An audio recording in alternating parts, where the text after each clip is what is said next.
Jay, that's strangely close to Daniel Jones from the Giants. Daniel, is that you? Beat the Chiefs. Show me. If the Broncos and Russell Wilson can show me that they can beat the Chiefs, then I will start believing. The crowd up. And so are this defense, and Kansas City won't snap the ball again. The Denver Broncos have beaten the Kansas City Chiefs. Dave Montgomery on the Lions, former Bear, gonna make this his revenge game for sure. David Montgomery gets the touchdown that ices the game. No! And there's a flag. There's flags. There's flags. There's flags. There's flags. Snap. Hold. Kick. Denver wins! Denver wins! Let's go! They open. No! What happened? Oh shit. Yo, what's up, everybody? Welcome back to the only football podcast tonight.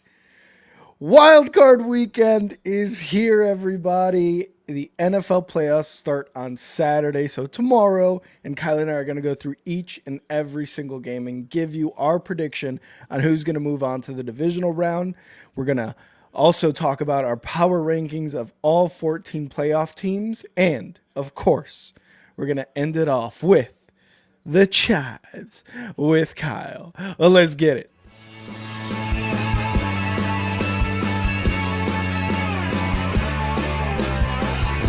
America is football, football America is is football, football is America. If you don't like it, you can kiss your candy ass to the moment in time. I don't give a damn. Oh my God. You loved it. 30 to 27. No! Chiefs win. Chiefs No! win 30 to 20.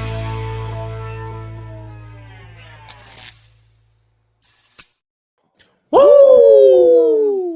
Ladies and gentlemen, welcome It's here. to Wildcard Weekend. It's no longer Super Wildcard Weekend. I guess we only had to do that for 6 years. Now it's back to just regular Wildcard Bullshit. Weekend. That's bullshit. I want this to be super, god damn it.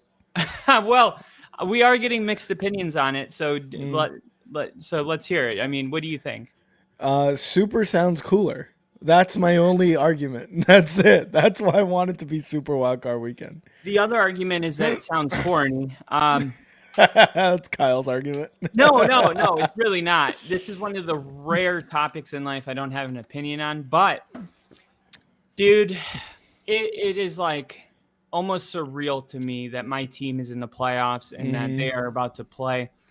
I posted a 10-minute video today on the Kyle Kitzman YouTube page. You guys can check that out. And I'm not going to lie. When I went back and watched it, it did come off as a rant. I didn't mean for it to be. Yeah. But I realized like I have a lot of cooped up stuff from the year.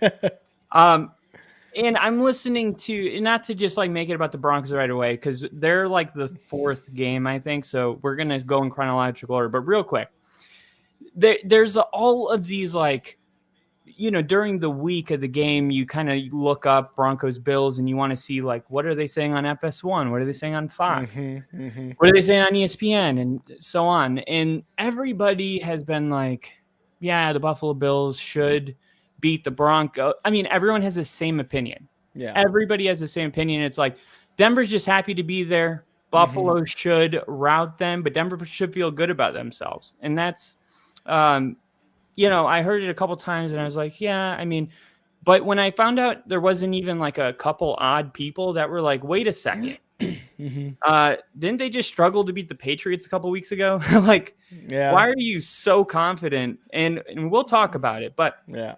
Let's go in chronological order because there's going to be playoff games tomorrow. This is kind of cool because we had college football playoffs yesterday. We have Ohio State playing right now. Good game.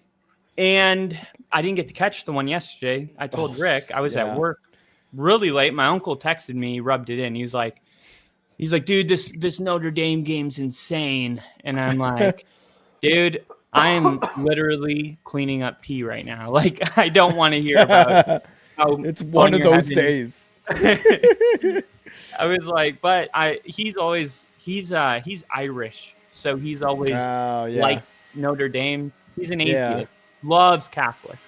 Um, he's very like he gets like nostalgic. He loves traditions and stuff.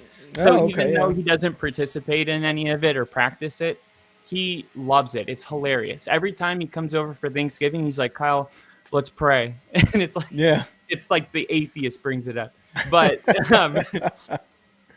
did you see the game, the Notre Dame game? It was a spectacular game. Like it was one of those first half kind of boring, no offense, a lot of defense, and then second half it was like an explosion of offense and whatever Marcus Freeman did to that Notre Dame team during halftime, whatever he said, whatever he was like doing, it worked because Notre Dame came back and just it looked like Penn State was going to win. It looked like Penn State was just bullying them. And then Yeah. Notre Dame came back and scored and played really good defense and ended up winning, and they're going to the national championship. And Penn State's quarterback hasn't declared for the draft, He right? said he was going to go back to school, is last I Makes heard. sense. I Yeah, feel like if he because that was goes bad. back to school for one more year, he'll be the number one overall pick in He 20. might, yeah, there might be some hype around him. It's just, man, he threw such a terrible late game interception. So bad. Yeah, it happens. And, the real Yeah. shitty thing about the quarterback position is like when you win, you get too much credit. And when you lose too much credit. Yeah. And it's never like logical or even keel. Yeah. There's going to be some quarterbacks playing this weekend that is 100% going to happen to. I could almost say it's going to happen to every single quarterback. Whether it's Lamar Jackson that hasn't been able to get over his postseason hurdle, or Russell Wilson trying to prove that he's not washed, even though his last playoff game was almost a half decade ago, and he had his worst playoff game in that game. Or Bo Nix and Jaden Daniels, two rookie quarterbacks that people are like, we feel good about him, but we really just don't know. Yeah. And then Josh Allen hasn't gotten to the big game, and CJ Stroud, like this is a prime example. We're going to open up with the Chargers and Texans. When I talk about quarterbacks getting too much credit when things go well and then taking too much away, I'm seeing a lot of people taking like a lot of credit from CJ Stroud away. And I just want to add a little bit of context that like the Texans offensive line has been atrocious Yeah. this season. Yeah. And usually when you have a really bad offensive line, you try to get the ball out of the quarterback's hands quick. I'll give you an example. Caleb Williams, the number one sacked quarterback in the NFL and the number one screen offense in the NFL. If you design a play that takes 5 to 7 seconds, knowing that your offensive line can only hold for 3, you're just putting your quarterback in a bad situation. It's a And the bad day. Texans, they've been doing that to CJ Stroud all year. Yeah. But most fans just know like winning good, losing bad, interceptions good, touchdowns bad, like or vice versa. For CJ Stroud though, like he's still that guy. Like he didn't get worse. The situation around him got worse. Yeah. And the offensive line's not holding up their end of the bargain. I think the defense is good enough to win a playoff game. But I just don't have a ton of confidence in them. But they are a 10-7 team. They are at home, and they do have a quarterback that I know the world's kind of out on him right now. I'm really not. I still believe in CJ Stroud. I saw what I saw last year. I just don't think that was all fake. You know what I mean? Right. Now, there is no Tank Dell, another gruesome injury. Yeah. Will they be able to overcome the offensive line and the struggles? Like, I think the Texans could lose this game. I don't think that means CJ Stroud is like going the wrong direction with his career. I think that they need to beef up the O-line and get better play caller. That I do think. But the Chargers also don't have an elite offense. They've been winning games because they have the number one ranked defense in scoring, and they've been holding their opponents to a low score. They've been punching the ball in. The Chargers are not a sexy team offensively, but they're extremely efficient. Like when you watch the Chargers play, it's 3-yard run, 4-yard run, 3rd and 2, 3rd and 3, and time consuming. And no, they don't really get in the 30s that often, 7-yard but they drives. dominate. Yeah, they dominate time of possession, and it's just like they just kind of have this bullying mindset. I'm going to go with the Chargers, I think, in this game. I really think this game's more of an unknown than people are giving it credit for. I'll say that. I think a lot of people are just like, Chargers are going this way, Texans are going this way. Once the playoffs start, like, that's why, I mean, there's not a team in the playoffs that's not a good team. That's just how playoffs work. Like, you've been battle tested to get to this point. So anything can happen in one football game. So Texans win at home. Would that shock me? No, not even a little bit. But I feel like the safest pick is to say the Chargers end up winning this game by a field goal. I'm curious. Does Ryan Poles, is he also the GM for the Texans? Because the Texans and the Bears are two teams who clearly needed offensive line help last season, and they gave none. They gave zero fucking offensive line help. And the thing is, what's crazy is like Bobby Slowick knows this, and yet, to your point, continues to call 5-second, 7-second plays while CJ Stroud's fighting for his fucking life. So I don't know where that like ego comes from the offensive coordinator, I guess, to just be like, no, it's going to work. My system's going to work. You know, I had to deal with that with Nagy. I had to deal with that with Shane Waldron. I know offensive coordinator ego, and it's not working, Bobby. Let it go. Let it go. And if you guys could hear me a little bit, I'm a little sick, so I'm trying to fight through this for you guys. You got to fight. This is for you your guys. Right. To party. Love it. In as far as the game, this is such a good one because I was looking. Justin Herbert has 3 interceptions this season. That is the fewest in the NFL. But the Texans have the second most interceptions as a defense. So this is going to be a really good test on that side, right? Because a lot of the times we say, oh, it's Justin Herbert versus CJ Stroud. But and a lot of people know this, but don't really say it. It's like, it's Justin Herbert versus the team who has the second most interceptions, the defense that has the second most interceptions in the league, right? So this is going to be interesting, as well as, where is it? Oh my God, I had the stat here. Anyway, I'll come back to that later. So that's going to be a big kind of matchup here. Is like, who's the cornerback for Texans? What the fuck is his name? Not Singleton. Devin Singletary. Is it? No. He got traded to the Giants. Yeah. What's it? No. The cornerback for the Texans. Yeah, Stingley. That's Derek who it was. Stingley Jr. Derek Stingley. So that's going to be a matchup to watch for. I think so. I get where everyone and you are coming from with picking the Chargers, as well as like why CJ Stroud in this offense has not been good and why a lot of people are picking the Chargers, even though they're the away team, and CJ Stroud is they're probably the underdogs in this game, if I'm not mistaken. LA by -3. So yeah, they are the underdogs at home. They, I believe, were the underdogs at home last season in this same spot at home against the Browns, and they absolutely tore them to shreds. I picked them. You did, yeah. I remember that. I'm gonna say that CJ Stroud is going to show the NFL on Saturday that yes, my regular season may not have been good, but watch me destroy this Chargers defense, who is the top of the league, and move on to the divisional round. I'm going the Texans and CJ Stroud and this defense at home without Stephon Diggs, without Tank Dell. I get it. Stephon Diggs and Nico Collins themselves in this game would be awesome to have.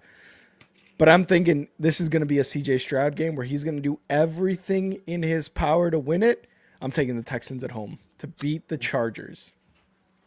Wow. Did not see it coming. I'm going to be honest. So, I mean, when you make that pick, like, is that a game that you think the Texans could win and it could give them real momentum and they would have a shot to beat the Ravens? Or is this like last year, good win against the Browns, but you're going to get the shit beat out of you next week to the Ravens. I think they have I think they would have a good shot against the Ravens. Now the Ravens secondary, and we'll kind of get into this game later on, but their secondary obviously hasn't been the best, and they've been a little bit better. I think towards the end of the season, they got a little bit better. So I think this is still a game that not only the Texans can win, but can take into the divisional round and be like, we are a good team. We deserve to be here. Our division may not be good, and our record may not be good, and our offense during the regular season may not have been what we were last year.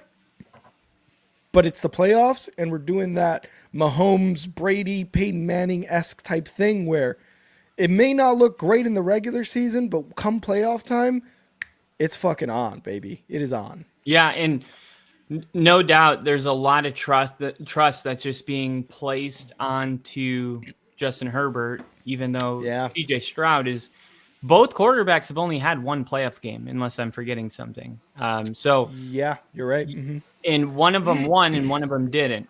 And I just feel like the vibes were a lot better last year for the Texans. I mean, that's why I picked them. Like, I really felt last year that the Texans, I felt like they could have played the Ravens way more tough than they did. Yeah. I don't know if they were just riding that high from the week before, but it would feel like a disappointment if the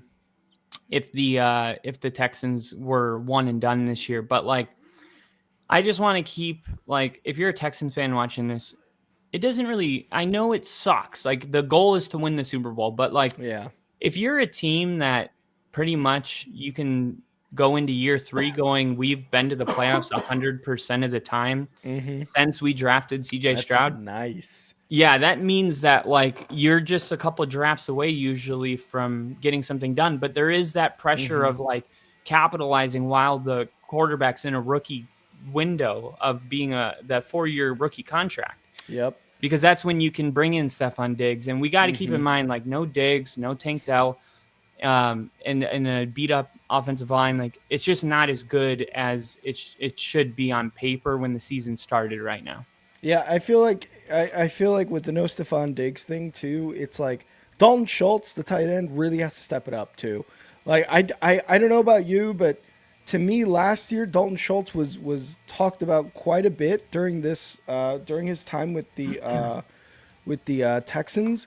But this year, I don't know, it just doesn't feel like he's been a guy, you know what I mean? And I'm looking at his stats now: 53 receptions, 532 yards, 2 touchdowns. I'm gonna look back at his 2023 season: 59 receptions, 635 yards, 5 touchdowns. Not a crazy fall off, but the 5 touchdowns to 2 touchdowns ratio, that's pretty significant. And I mean, 100 or so yards too less. I mean, again, that's pretty significant in my eyes. So I think during the playoffs, I think it's got to be, not only Nico Collins that gets most of the looks, but Dalton Schultz too. Yeah, and it's funny because the NFL, they released their NFL picks for Wildcard Weekend. In the first 5 games, there's 5 different people, and in all 5 games, they all have the same team. Oh, wow. But to me, it's just like, I just feel like that's so lazy because that's why I respect your pick of the Texans because, since they incorporated the 7 seed, there has been the upset. If you look at every upset in the playoffs since they incorporated the 7 seed, it's been the 6 or 7 seed that's done it.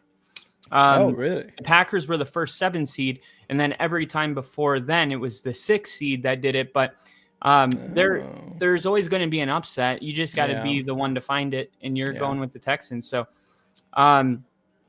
this one would be, in my opinion, the most shocking. The Pittsburgh Steelers going into the Ravens' nest, and the Steelers kind of come into this position losing 4 in a row. And when you lose 4 in a row, like, there's 1 or 2 ways to look at it. Number 1 is like, man, we are just not feeling good about ourselves and we're going to lose. And the other way is to use it to your advantage and be like, it's the postseason. It's like when you're up 21-0 and the game goes into overtime somehow. And you're like, we can either be upset about this or we can say it's a clean slate.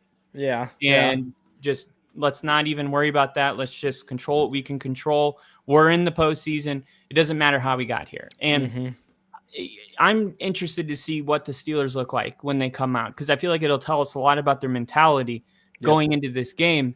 This is a division rival, and division rivals, they tend to be closer type games. But as much as I've been like a huge fan of picking Mike Tomlin as an underdog on the road, I stopped doing it about 4 weeks ago, and the timing couldn't have been better for me because, like, I don't know. It's, when you're a lifeguard, what you want to do is you want to be able to not just save the people when they're drowning, but you want to be able to read the current, and you want to see the problems that are deep below the surface that are happening before the person even knows there's a problem. Oh, that's deep.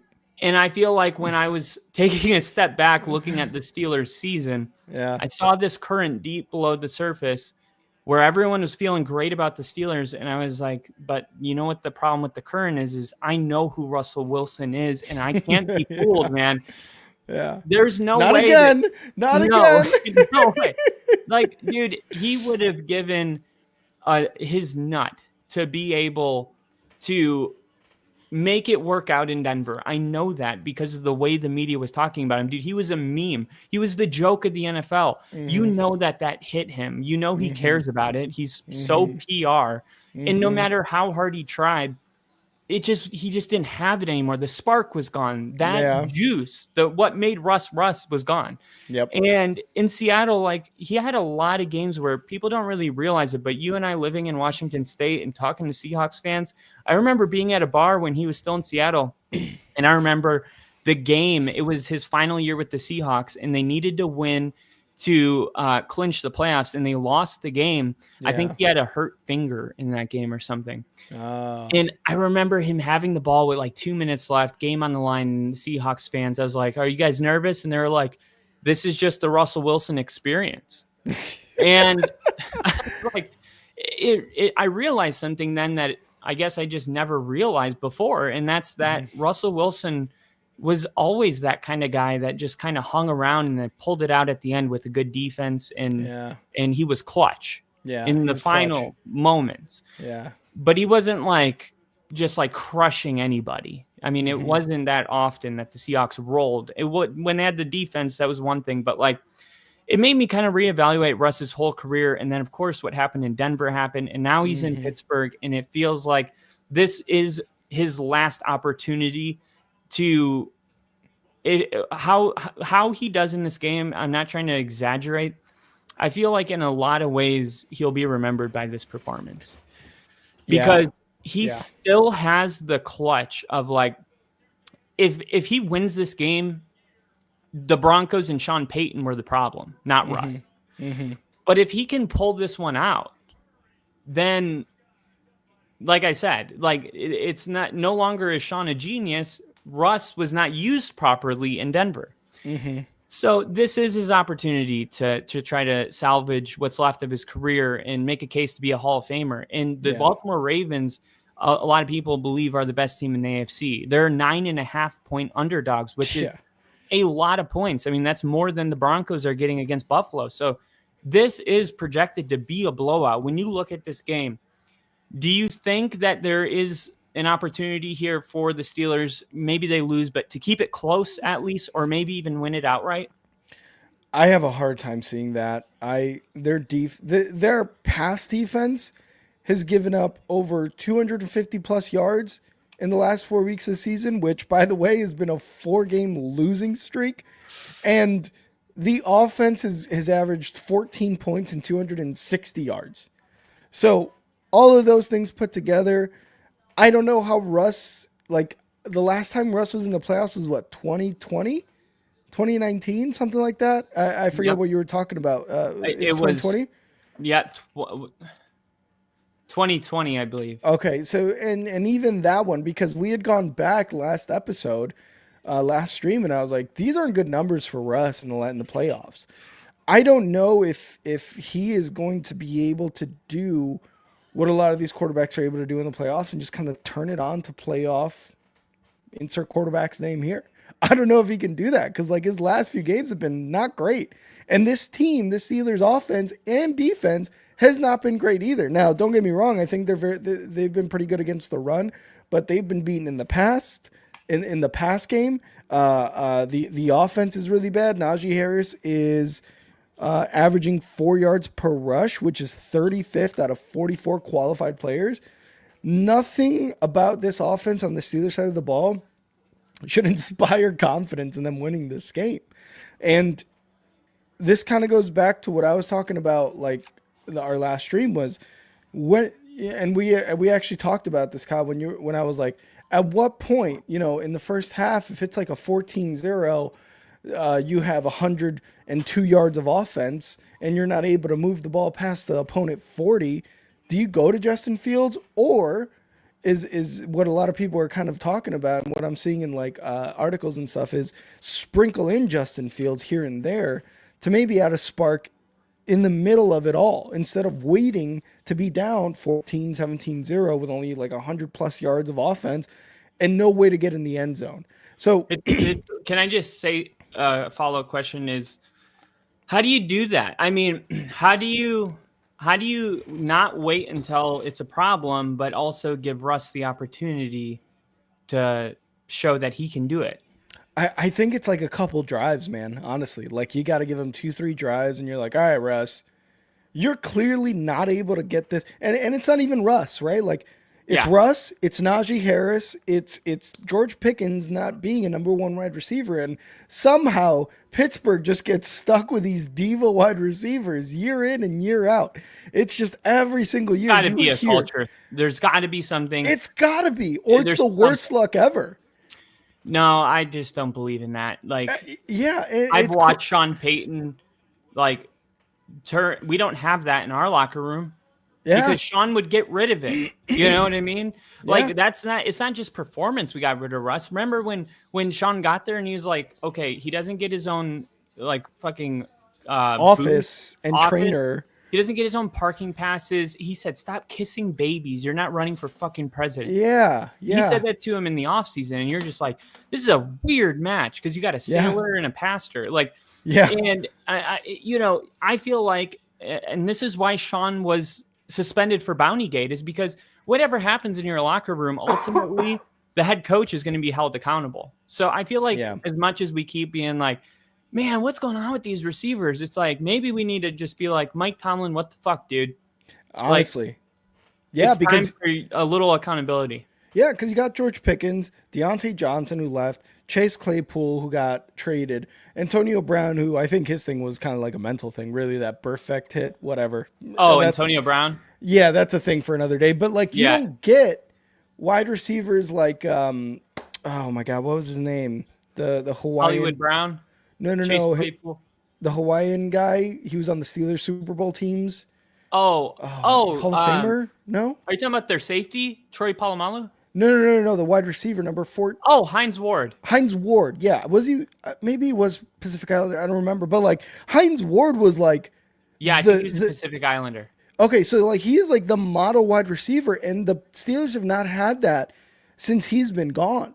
Like, they have not had a guy like that. He wouldn't be legally allowed anymore in this. Well, that's true. That's true. But like Hines Ward was like receiver, like great attitude, was there for the team, always like kind of had that captain mentality that I feel like a lot of people are looking for.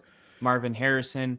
You don't have those guys on the Steelers. Like, for the last like 5, 6, 7 years, even Juju Smith-Schuster was like a huge problem with his TikTok making, So yeah. I feel like it's not that hard. I was just watching a podcast with Tony Robbins, who he does like these Unleash the Power Within You. They're not, what do you call them? Seminars. Like motivational. Yeah, but he's seminars. Like, he's not like, I'm not your fucking guru. Like, he gives you like practical stuff. Like, he changed my life 12 years ago.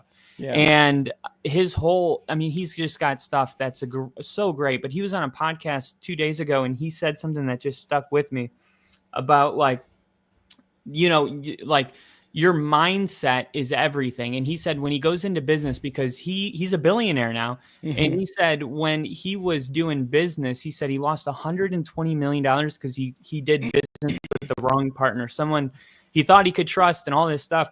And they asked him, they said, what do you do now, like when you're going to go into business, because you're worth $1 billion? And he goes, I spend like $10,000 and do a private investigation on everything about them, their business, their family life, everything. And he goes, and I tell them too, like, hey, I'm doing a private investigation on you. I'm going to tell you whatever they come back, and we can talk about it. I think the Steelers need to start doing a little bit of homework on the guys that they're drafting. I'm not saying they got to hire because like, I know that you can still mature as an adult, but I feel like there's a lot of signs, like when you're getting in, like for instance, Bo Nix, like when he came in, he didn't feel like an immature kid. Like the way he talked, it was like, was he doing like press training when he was in middle school? Because it felt like it. Yeah. The way he handled the media, and there's a way that like when you're drafting a player, like it's not just about your skill, but it's also about the way you carry yourself. Like what kind of guy is he going to be in the locker room? Yeah. In the Steelers, I feel like they lost their way when it comes to that. Of course, they still have great guys, and it's so stupid because the Steelers are like one of the most historic, storied franchises in the NFL. Yep. And people would like literally love to play there. Like to be drafted as Steelers, like everyone's dream come true. Yep. Even if you're not a fan, you know, like it's one of those franchises. So like, why settle? You could have anybody. Like, just get the right guys in the room. So if Mike Tomlin, if Russ is out there, do you feel like if he does 2 drives and he's not doing good, do you feel like there's going to be any regard for Mike Tomlin to be like, I don't want to make Russ look bad on television and just like let him stay out there? Or do you think he's going to, because this whole season has been about like Mike Tomlin's had Russ's back when nobody did. Yeah. I'm like, yeah, they paid him the veteran minimum. Like they had Kenny Pickett. Like don't act like you gave up, like the first overall pick for this guy. You gave him $10 million for a 2-year deal with a 1-year opt-out. I mean, it's like kind of ridiculous. But anyway, like that's been the narrative. So like if Russ goes out there and he has 2 or 3 drives and it's not looking good, all of a sudden you're kind of throwing that narrative away if he pulls him to the bench in the most important game of his life. This is my last question. We can move on. But like, do you think like Mike Tomlin's going to be considering that, or is it just all about the Steelers winning whatever it takes? I think Mike Tomlin is the kind of guy who does care about his players to that extent where he's like, me too. I don't want to make them look bad. And this is why I think they're going to have to sprinkle in Justin Fields, whether it's a design quarterback run, a fake run, pass, a screenplay, something like that, a fucking wildcat that doesn't work anymore this NFL. Something to that notion, I think, is like some way he's going to be able to incorporate Justin Fields into the offense to soften the blow on Russ, his inabilities to move the offense forward. That's the only way forward against the Ravens team. And if somehow, and if you're progressing, if you're Tomlin or you're Arthur Smith, who's the offensive coordinator, who's not looked good this year pretty much as an offensive coordinator, and if you're progressing through Justin Fields, I think that's an even better way to like be like, all right, we started with Russ, we incorporated Justin, we're probably going to end with Justin, and maybe if this is a close game, if our defense is actually holding and our offense is actually getting at least past the 20-yard line into the red zone and into field goal range, and our defense is able to stop them, and we're getting points on the board, let's stick with Justin. And now, all of that being said, at the end of the day, I'm picking the Ravens to win. I think this is going to be a very easy game for the Ravens because of the tough, just the way that the Steelers have been playing the last few weeks. And that's not to say it's been just the past few weeks. They've won outside of this 4-game win streak. It hasn't been beautiful. It hasn't been an amazing 300 pass yard, 3 touchdown game from Russ every single time, right? It's been ugly. They've won ugly. So, again, all this to say the Ravens are going to win this one at home. I don't think that's a very crazy thing to say. Obviously, it's very pretty much like, oh yeah, that's a very ice cold take to say the Ravens are going to win. So I'm taking the Ravens to win this game against the Steelers, but Steelers got to do something on the offense to make this a game. Yeah, I mean, I agree with you. I'm also going with the Ravens, and I don't really see this being a game. I know that the Steelers can try to like make you kick field goals and get into those field goal games. And I think the X factor could be Justin Tucker struggling all year. What is he going to look like in a game like this? Because obviously he knows when he goes out there to kick that the whole world knows that he's having his worst season ever. Yeah. So that'll be interesting, but I just don't think. I think the Ravens miss maybe even 2 field goals and still win by 20. Like I think it could be like that, and I hate to say that for Steeler fans, but it's just like I just feel like the Roosters have come home, and this is who the Steelers are. I don't feel that way about the next team we're going to talk about. All right. Now, I want to assure you that I'm gonna do this. I'm gonna do this for this game. I'm gonna take off my Broncos hat, and I just take off my rank. It's just just Kyle and Joel.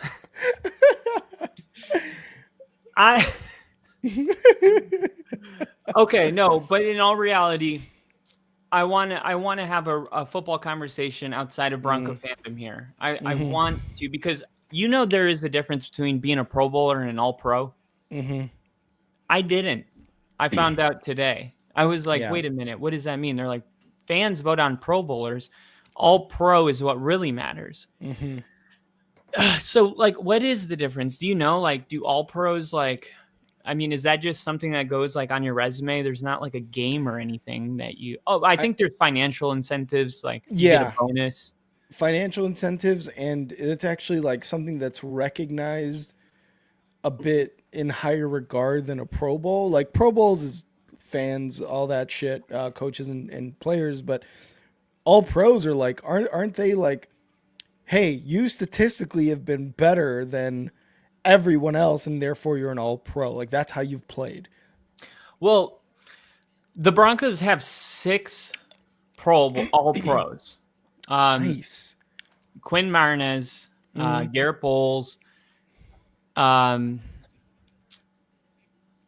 Mims, Nick Benito, Zach Allen, Patrick Surtain is first team. He's the number 1 he's a defensive player of the year. Of course he's first team all pro. And the fact that TJ Watt is a second team all pro pretty much locks it up. I mean, but this is like my thing. Okay. Because all week I've been listening to people talk about the Broncos, and they go, yeah, I mean, the Broncos, they got, I think they could be frisky. They could go in there. I like Bo Nix. He's frisky. He's been pretty. But don't get it twisted.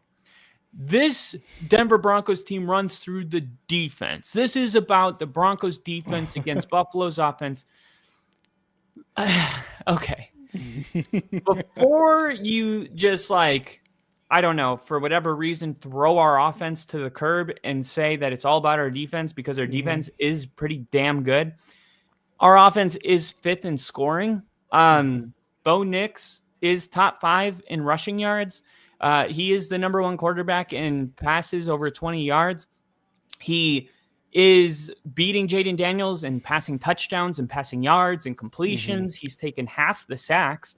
Jaden Daniels has taken 47 sacks. Bo Nix has taken 24. 24, yep. The Von Miller, he went on the DNVR podcast today, dude, and it made me so happy, because he's like, yeah, man, we have a good team. He was talking about the Broncos, by the way. He's like, dude, I love our new owners. And he put it simple. He's like, look, when the ball snapped, I'm just going to do whatever it takes to get the Buffalo Bills to win. He's like, well, but when I retire, I'm moving back to Denver. Like, if Denver's good enough for the sheriff to stay, it's good enough for me. Well, yeah. And he's like, dude, it's all love. He's like, I never even met Bo Nix, and I feel like I know him because I, on a weekly basis, talk to Garrett Bowles and Cortland Sutton. Yeah. He's like, the new owners, he just knew everything. And he was like, basically, I'm a diehard Broncos fan. Like, even though I'm in Buffalo, I still bleed orange and blue. And this is not the road I want to go down, but I want to tell you, bold prediction, Von Miller plays on the veteran minimum next year for the Broncos. Oh, shit. Retires as a Bronco. Yeah, when you put that kind of stuff out into the universe, Yeah. you're going to, because it was like, one of the questions I had is like, don't you have a PR coach that's like, hey man, don't do that during this week? Shut the fuck up. Yeah. And he was like, yeah, but like, I just want to be real. Like, I don't want, he's like, if I try to pretend like, oh, I want to get them or I'm mad at them for letting me go, he's like, it wouldn't be authentic. And I don't even know how to be unauthentic. And I'm like, dude, I fucking love Von Miller so much. Yeah.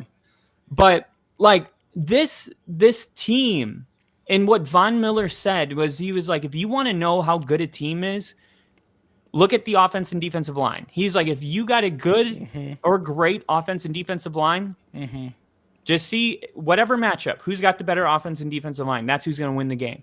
And he's like, I probably shouldn't say that because Denver's got like one of the best offensive lines and they lead the NFL in sacks. But I'm like listening to it and I'm like, no, he's right. Like, if you can protect the quarterback and get after the quarterback, you're on your way to winning. I don't think there's a single thing that affects the game more than that. It's like the offensive line and the defensive line is the bus and the quarterback is the bus driver. Yeah. And then, yeah, the wheels are the weapons. I mean, we could go weirder with it, but like, point being, like, and the head coach is the engine and the alternator. Yeah. It's like, all right, calm down. You could have stopped that quarterback driving. I get it. Stop the bit.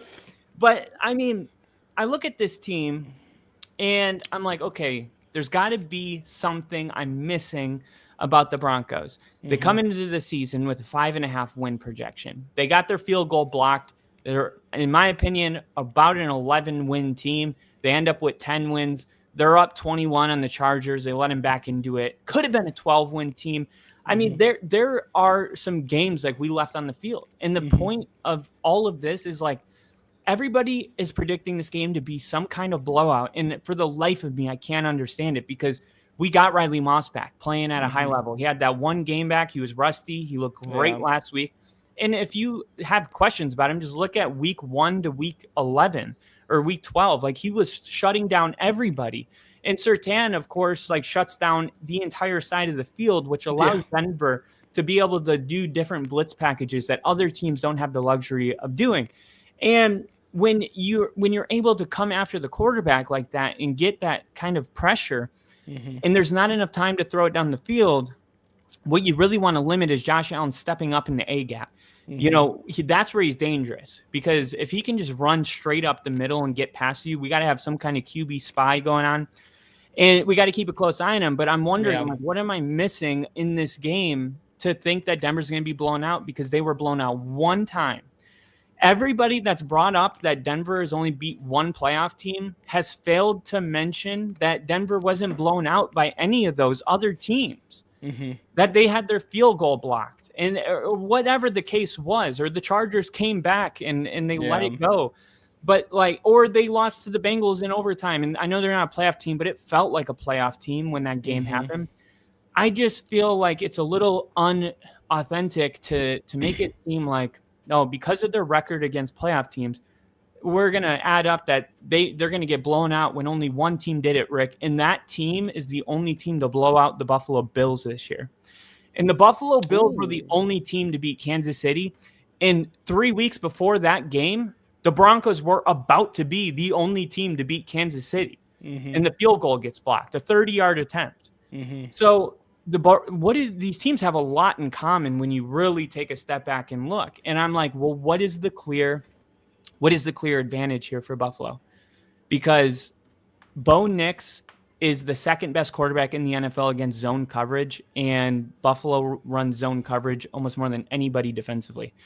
Buffalo also has like one of the worst third down defenses, meaning like teams extend drives. And why do they extend drives? Because they have success on first and second down, and it leads to third and shorts. So that means Denver could get into these situations where they're running the clock. Look, I think this game's coming down to the wire. I really do. There is no world where Buffalo's running away with this game. And anyone that thinks that has just not been paying close enough attention. and I posted this, and it was like, yeah, 6 all pros. That's pretty good for the worst roster in the NFL. Dude, you guys only won 5 games, right? It's so off. And then this guy goes, yeah, he's like around mid-season. He's like, Bo Nix was even being talked about as offensive rookie of the year. And he's like, that's a little much. And I'm like, wait, time out. Why is that like a little much? You're like, but it's a fact. But then he stops and then he never explains himself. And I'm like, that's what everyone does. They're like, we're going to give him a little credit and then we're going to just stop right there and not explain why we're taking it away. Yeah. And I said, Denver, this is what's shitty. They go into Buffalo, they win this game, and nobody's going to be talking about the Broncos. It will all be about Buffalo. It'll be about Josh Allen choking. It'll be about Buffalo can't get the job done. And next week, when Denver beats the Kansas City Chiefs, then we'll have a conversation about who the Denver Broncos are. Because I'm telling you right now, if you think Denver's going to go in there as a young, hungry team with nothing to lose, playing with house money when Buffalo has everything to lose, Denver is going to shock the world. And the sad part is the world's going to focus on Buffalo after it happens. I fucking love it. So with all that being said, you're taking the Bills, right? -8. No, if anything, go Denver plus 8.5. Denver could lose. They're not losing. Go. They're not losing by 8. Kyle's taking the Bronco. I love everything you said, man. And who was it? Von Miller was saying that. Look at the offensive line. Look at the defensive line. This is something that I've been paying more attention to over the last couple of years, and specifically with the Bears. Like, why aren't we drafting more guys on these trenches, right? Because that's where it does matter. Look at Bo Nix, the third fewest sacked quarterback, I believe. Yeah. Tied for third fewest. Yeah, Lamar Jackson. Yeah, he's got the tied for third fewest sacks, which means they're giving him time to throw the ball, which is why he gets a lot of 20+ yard throws. He leads the league in that. Like, why isn't that something that more general managers, more owners are looking at and being like, damn, that's crazy. This Bo Nix guy, who it was the 6th drafted quarterback, 5th drafted quarterback, whatever it was, 6th rookie in Denver, who was supposed to be one of the worst teams in the league with the worst roster. He wasn't even a first round pick. He was a reach in the first round. Yeah, he was a reach at 12. First round. Even if he would have been picked at 28, they said it would have been a reach. He was a second round pick. Yep. And yet he's in the playoffs, least sacks, not a ton of interceptions for a rookie. No, most touchdowns of all rookie quarterbacks. Yeah, second in amongst rookies in passing yards, I believe, or first, one of those two. Yeah. So it's like, why is he able to do this? Probably because he's got a good offensive line. Hey, definitely. Why is Denver able to get to the quarterback and sack Joe Burrow 7 times? Oh, probably because they have a great defensive line. These are the things you got to look at. And Denver is definitely one of those teams that has it. Absolutely has it, right? Yeah. So all these questions, all these like lack of credit given to not only Bo Nix and your coach Peyton, but like the Broncos in general. Like, you guys people got to give them the credit, right? And it's true. The only thing I will say about all this is at the end of the day, it's Josh Allen. Allen does this. Wait. What? I have one last thing to convince you before you do this. Okay, let's go. I want everyone to remember, yes, this is a rookie quarterback, but I don't care how long you've been watching the NFL, guys. We are in uncharted territory. COVID-19 made it so that college players were eligible for another year, which means Bo Nix came into the NFL looking like he is in his 4th year in this system. Yeah. So I just want to throw that out there that like all the other quarterbacks, because they pulled it all up. They're like, no rookie quarterbacks won on the road. And okay, but we have to remember that actually Jaden Daniels and Bo Nix both benefited from the COVID.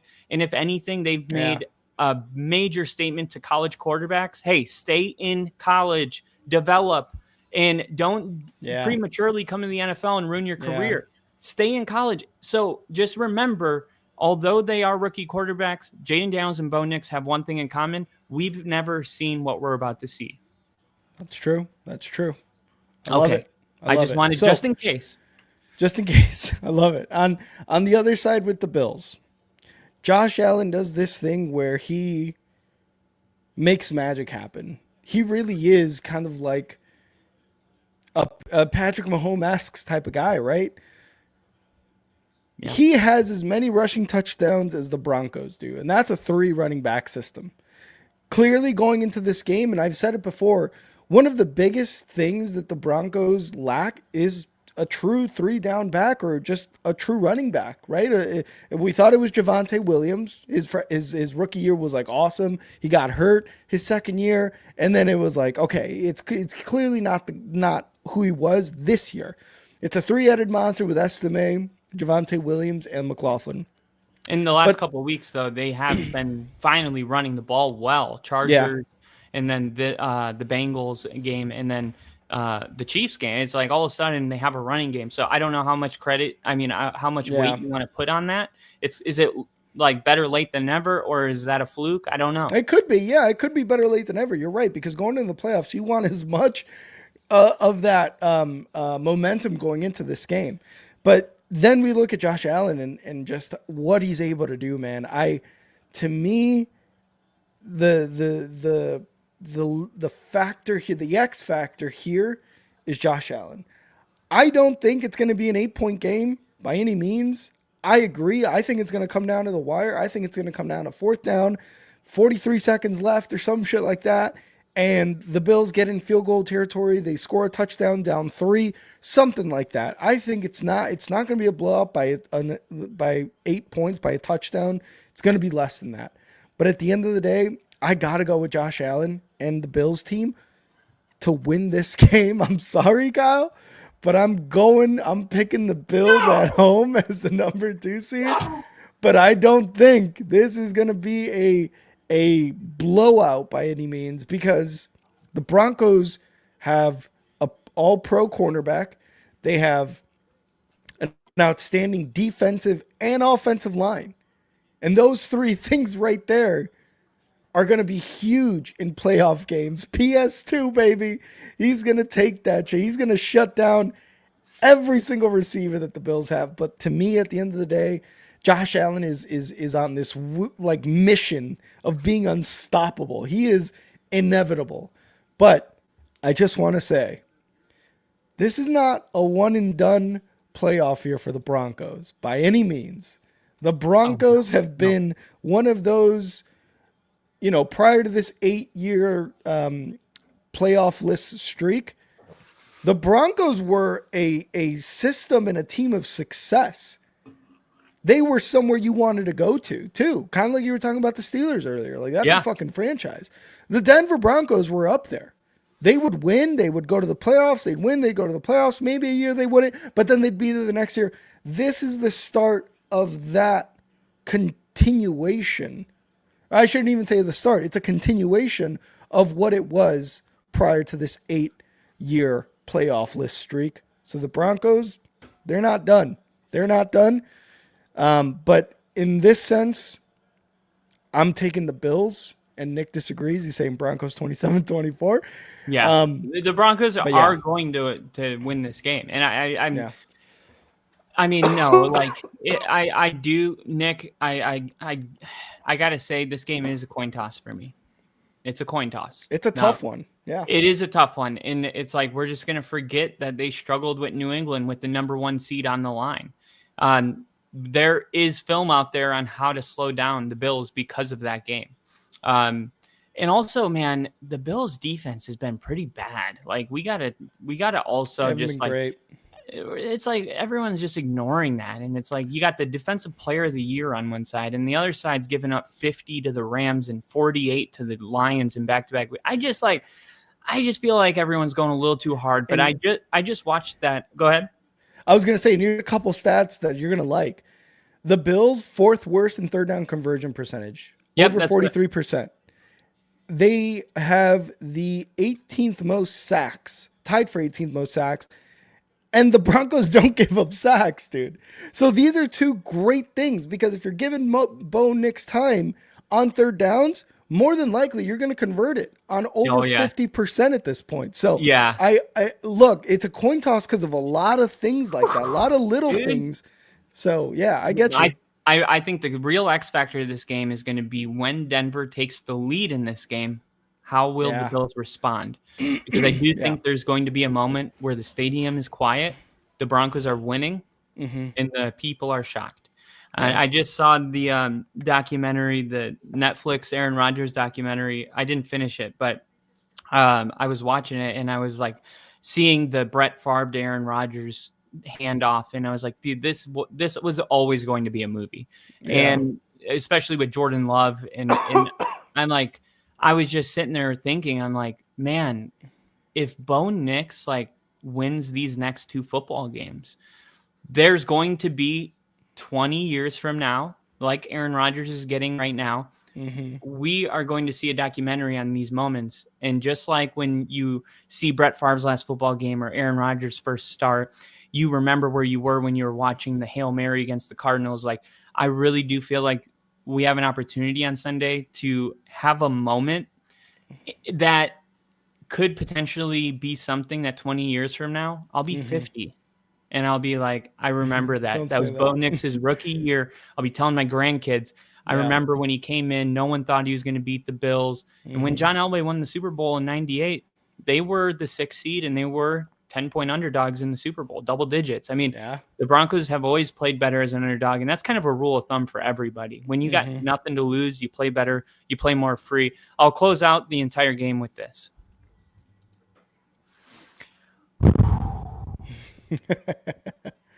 Here we go. It's been 8 years since the Broncos have been to the playoffs.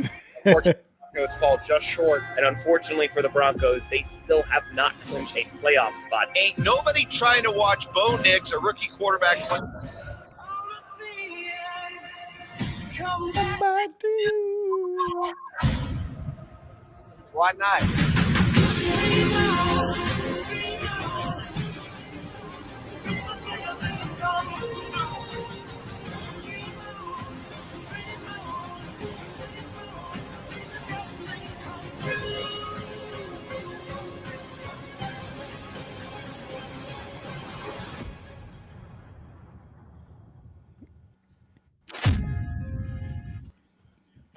I fucking love it. Dream on, dream on. Bo Nix posted that. Oh, nice. So I love where his head's at. Really excited for this. Hey, go Broncos, though. I do want to say that. Go Broncos. I know. I'm rooting for y'all because this would be sick. And then we would get Broncos Chiefs. I mean, could you paint a better... my God. The Broncos deny the Chiefs the 3-peat. Oh, my God, dude. And then they actually win on a field goal that doesn't get blocked, too. That'd be sick. But unfortunately, we would lose to the Ravens the next week.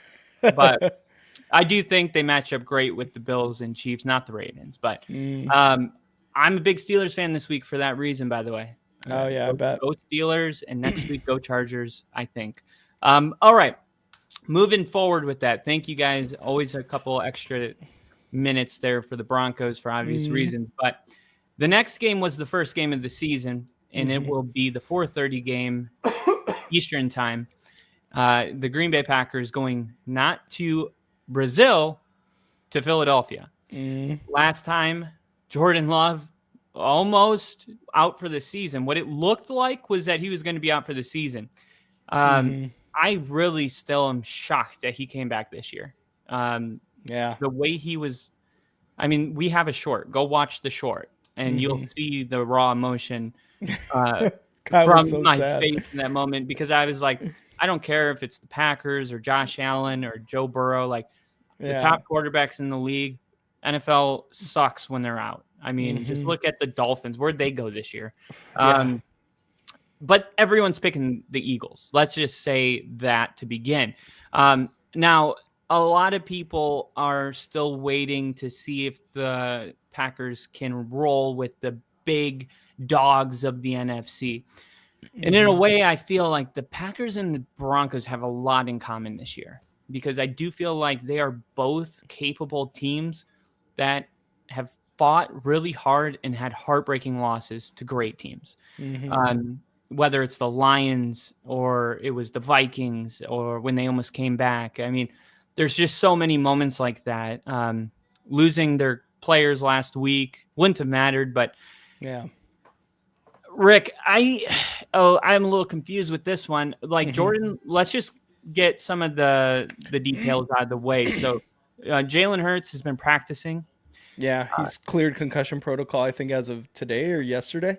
Yeah, he was always going to. Yeah. But it's just something we got to say. And then the one that's most important is that Jordan Love is practicing, I guess, no limitations. Great news for a Packer fan. Now, the Packers, what they have in common, I mean, Matt LaFleur and Sean Payton, Bill Belichick, Dan Campbell, Mike Vrabel, these are the coaches that you don't want to play as an underdog on the road because they know how to get their guys ready. That's coaching. That is coaching. Staying with, okay, we're not going to do too much different, but we're going to do a little bit of things here and there just so everyone, knows that we're in the playoffs, but no distractions. It's all a process. We need to stick with it like every other week. And these coaches know how to get their teams ready. Yeah. I think that this is a coaching mismatch between Matt LaFleur and Nick Sirianni. And the Eagles were one and done last year. They weren't half the team they were this year. I feel like this is going to be heartbreaking. Whatever happens in this game, I'm telling you, take Packers plus 4.5 because the winner of this game is going to win by a field goal at the very end. And this game, to me, taking out my heart, from the equation, this is my game of the week. It's hard to pick, but we got a freaking good game week 1 in Brazil when this happened. That was a heartbreaking ending, but there's a couple of games that I really love on the NFC side. If I had to say, like, okay, which conference has the better games, it's the NFC this week. Yeah. And it starts with this. The way the NFL split it up is kind of weird. All AFC on Saturday, and then the first day of Sunday, and then it's just all NFC from there. Never seen it like that before, but I don't have a problem with it. Either way, this game's going to be in a hostile environment, but we saw Jordan Love going to Dallas last year, and Dak Prescott was second in MVP, best stats of the year. A perfectly healthy team. There was nothing wrong with them. Like, you look back at that score and you're like, did Dak hurt his elbow or something weird? No. The Packers just rolled them. And they don't have Aaron Jones this year, but you trade Josh Jacobs for Aaron Jones, and not straight up, but like positionally. And then losing Christian Watson, I do think, is a big deal. But I think Jordan Love might be just one of those quarterbacks that plays his best football in the postseason. Certainly that's what we saw last year when the Packers were a long shot to make the playoffs. I think they had to win their last 4 in a row to get in. Yeah, something like that. Then they just went on a tear. And who did they lost to the 49ers, but they were beating them for most of the game, it felt like. Eagles. Well, Eagles. I love the Eagles, dude. Like, I love what they're doing with Saquon Barkley, and I think that defense is actually really good with Vic Fangio being there. But when this whole weekend is over, I think that this weekend will be known as upset wildcard weekend. I'm taking the Packers to go into Financial Stadium, Lincoln Financial, and shock the world again. Back-to-back games, the noon slate and the 4:30 slate. Trash. 2 underdogs will be winning. Trash. The Packers and the Broncos have a coaching mismatch. Great coaches on the other side, but really, it's just great teams on the other side. But when you get to the playoffs, coaching matters. I'm taking the 2 best coaches. I trust them more. All right, that's fair. That's fair. Now, the Packers defense, I think they're 5th overall very balanced. I know I didn't talk much about like that stuff, but the Packers are the second most balanced team in the league. Very good defense indeed, and this is the highest defensive ranking since they won it all in 2010. So there's something. Yeah. Saquon Barkley has 3 straight games with 100 scrimmage yards and a touchdown, tied for the longest streak by any player against Green Bay. The Eagles' defense is also number 1 in terms of passing yards allowed. I get the coach. I'll take LaFleur over Sirianni, but Sirianni's been to the Super Bowl. He's coached this Philly team from the ground up. Like, they've gotten to the pinnacle, and yes, they lost to the Chiefs, but Sirianni has coached them to the ground up. Jalen Hurts obviously got through protocol and all that. If you're asking me, like, in my opinion, LaFleur is the only thing I'm taking from the Packers over the Eagles at this point. I'm taking Jalen Hurts. I'm taking A.J. Brown, Devontae Smith. I'm taking Saquon Barkley, and I'm taking that defense on the Eagles over the Packers. I get the coaching matters, and it does. And we've seen it time and time and again. We've seen coaches will their players and their team into wins in situations where they should not be winning at all. The only thing that worries me is the Eagles' slow starts. They have not scored. I think, in 10 of their games this season in the first quarter. They have they start really slow on offense, and you can't do that. I said that last episode. I was like, you can't start slow on the offense in the playoffs. That is just not something you can do. It's going to be something that the Eagles have to make sure that they emphasize during team practices, drills, walkthroughs, all that stuff. Like, hey, if we get the ball, we got to score immediately. We have to set a tone. We have to not be who we were this regular season.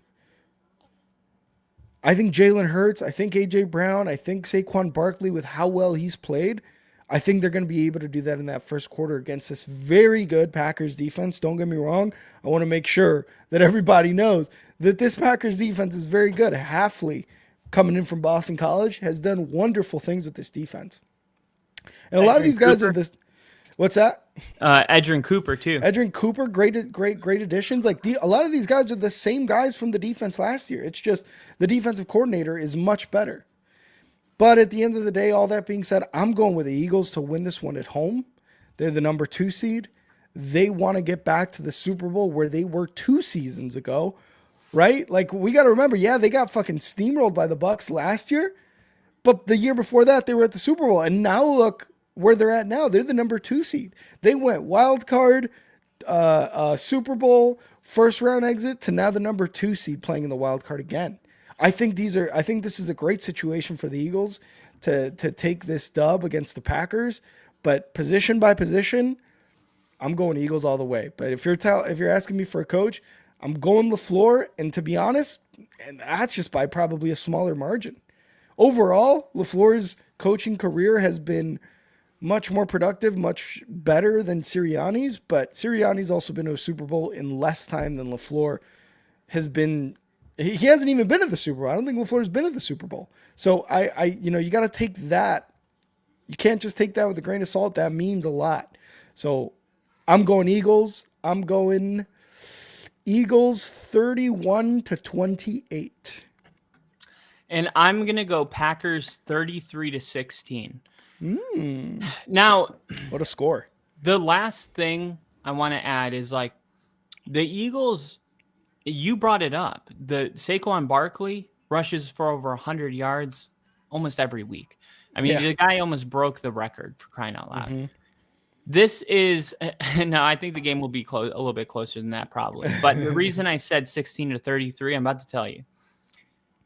Last year when we saw the Eagles in the playoffs, dude, I feel like the Eagles are one of those teams where, I mean, you saw A.J. Brown like kind of melt down after that one game, and then they were good because he had a good game after that.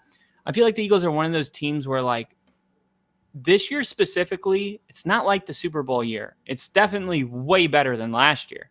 Yeah. But it's something different in that we haven't seen yet. It is an Eagles team that plays good defense, good-ish defense, and then they rely on Saquon Barkley to open up the passing game, but they don't score 30 points. I mean, just look at their numbers in a lot of games. I mean, they got a game against the Saints 15-12, Packers first game 29-34. They hit 30 in that one. 16 against Buccaneers, 20-16 against the Browns, 28-3 against the Giants, 23-28 against Jags. Like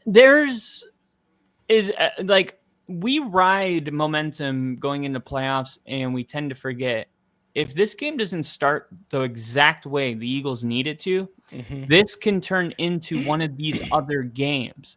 The game I was referring to, 16-33, Saquon Barkley, I looked for it. I'm like, well, show me a game where Saquon Barkley had less than 100 yards rushing. Because if the Packers, here's my big statement, if the Packers hold Saquon under 100 yards, they will win the game. And here's my second bold statement. The Packers will hold Saquon Barkley under 100 yards rushing. And guess what? The Packers give up 99.4 rushing yards per game. Just enough to hold them under 100. I think the Packers will hold him under 100. And when you look at that Bucs game, you're like 16 to whatever it was. Saquon Barkley in that game, guess what? He only had, where'd it go? 79 yards.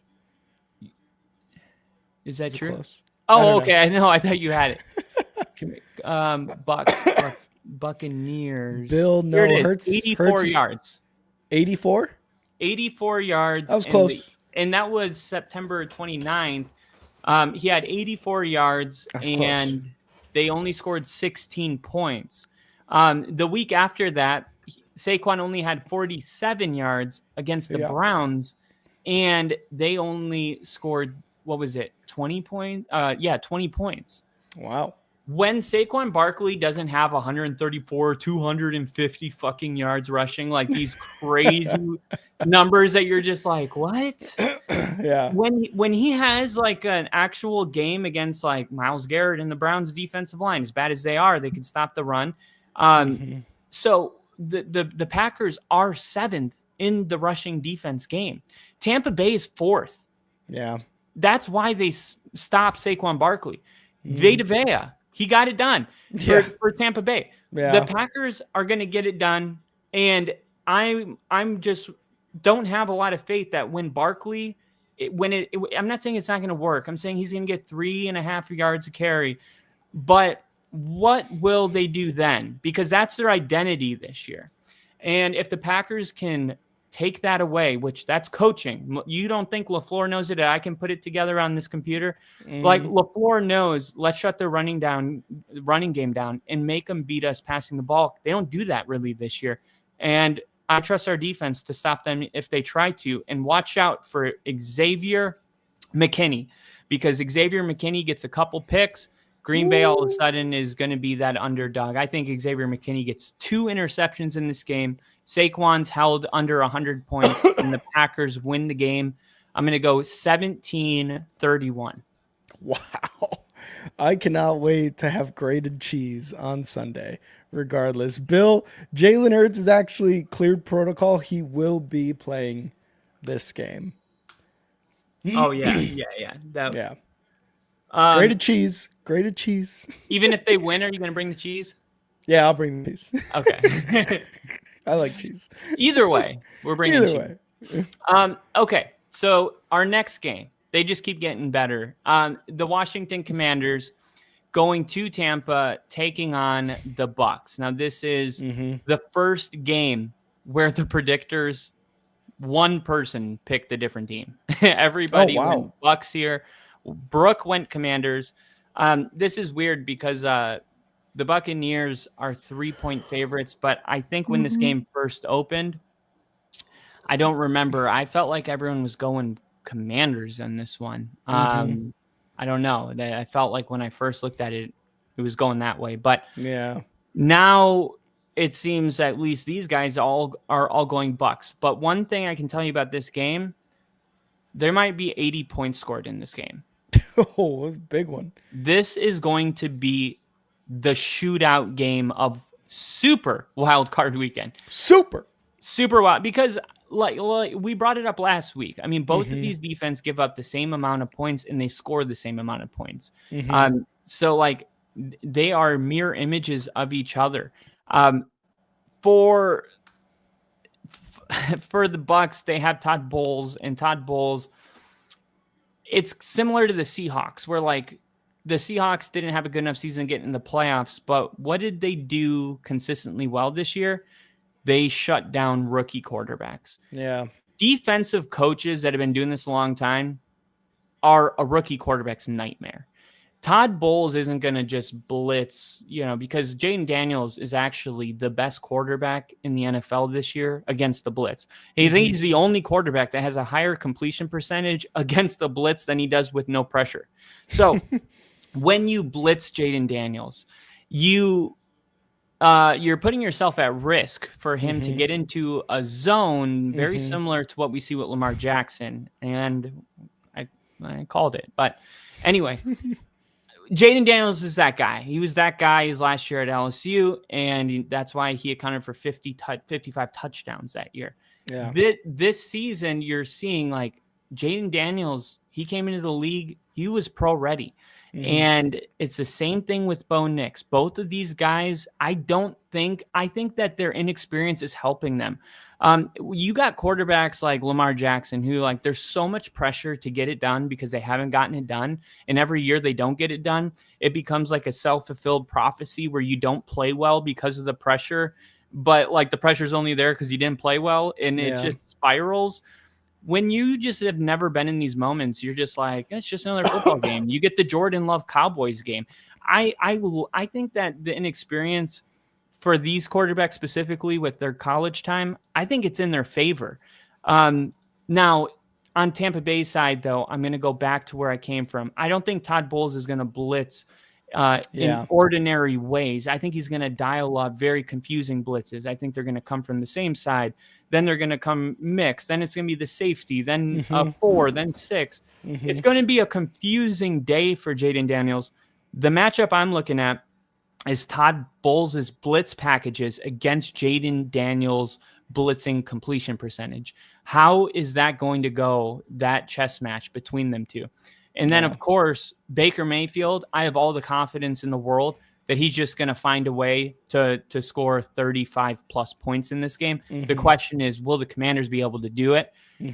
I'm honestly like, this is the first game that I really just don't have strong convictions in, but I'm taking the home team, and that's my rule. If I don't know what to do, give me the home team and give me some Baker Mayfield, because I feel like Baker Mayfield has just been disrespected, and he almost beat the Lions, the freaking Lions, when they were up big on the 49ers. I feel like Baker Mayfield's going to win this game, and then he's going to maybe win next week's game too. Ooh. I remember we were talking about this game too on our last stream, and we were both like, this is the most evenly matched team versus the most evenly matched teams going against each other. Just like where they were offensively, where they were defensively, and the command to the Broncos. Bills and Broncos are too. If you look at points per game and points allowed, it's like, you're no. Most aspects, just minus Josh Allen.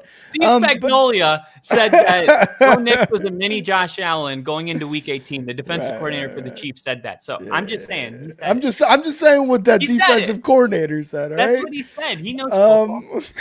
So to the Bucks, or to the Commanders' credit, they rank second in the NFL over the past 7 weeks in rushing yards per game. And one of the things that the Bucks have done really well because of Bucky Irving is run the ball. Like, and this isn't to discredit Baker at all, because we know Baker's a fucking baller.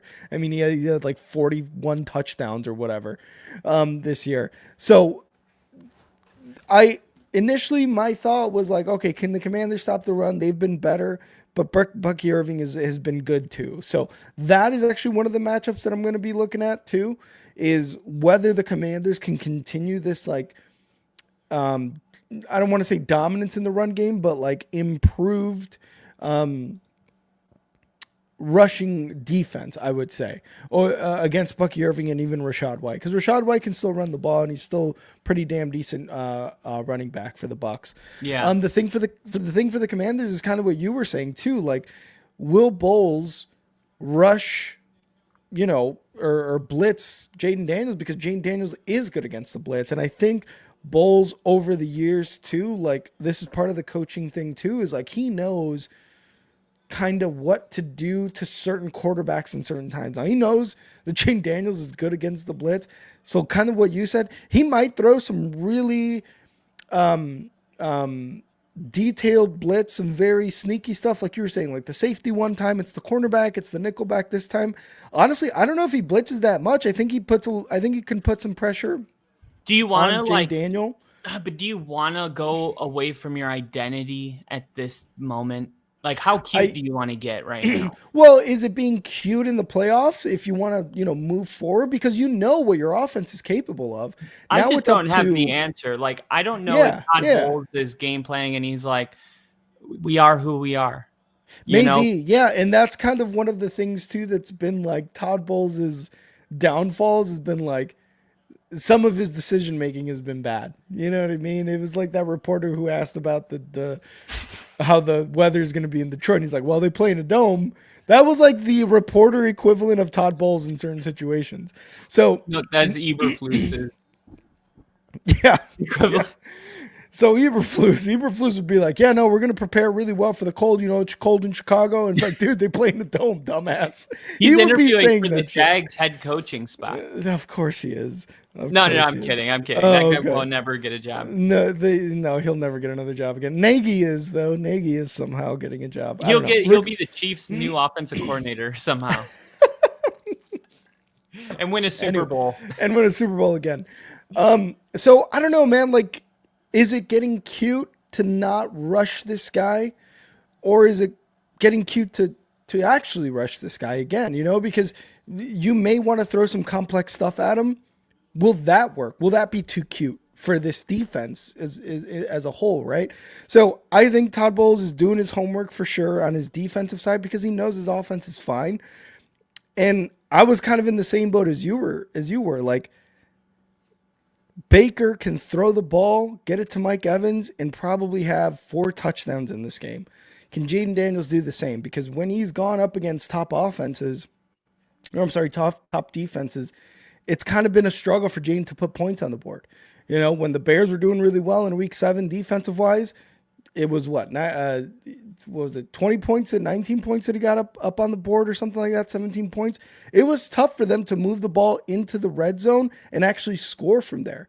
The Ravens, kind of the same thing. They put a lot of pressure on him, and Jaden Daniels, again, great rookie quarterback, awesome year he's having, but he just couldn't get it in the end zone. Yeah, and so I think it'll be tough. I have a Jaden Daniels question for you. Mm-hmm. Okay. How do you personally balance this whole thing out? Because like everybody is like, yeah, Jaden Daniels, he's the runaway offensive rookie of the year, best quarterback in the draft. Oh, whatever, we get it. Mm-hmm. But as a person that called that, I have some questions that I just want to ask you. Okay, the Giants, the Bears, the Cowboys, the Saints, the Cowboys again. These games, okay, the Giants again, like let's just look at it, okay? The Giants lost 18-21. The Bears lose on a Hail Mary. Of course, you know that. The Giants the next week lose 22-27. The Cowboys beat the Commanders 34-26 with whatever Cooper Rush. Yeah. The Saints go for 2 at the end of the game and don't get it. Commanders win 20-19. And then finally, the Cowboys last week lose 23-19. I like, why is everybody so quick to be like, Bo loses against the playoff teams, but like Jaden, if you put these opponents, because Denver played these opponents, go look at them, 38-7, 38 to 14. We blew them all out. Atlanta, if you're not a playoff team, you got beat bad. And that's why Bo Nix was undefeated as a favorite. It's a huge deal. What does it tell you? It tells you that these quarterbacks are different, because the one thing Jaden did that Bo didn't is, like, when they played the Eagles, when they played the Ravens, Jaden Daniels played some of his best football. Yeah. So he rose to the occasion, but he also fell to the occasion as well, where Bo Nix kind of rose to the occasion, never got blown out. I would say he rose to the occasion, just didn't work out in the end, but never fell to the occasion ever.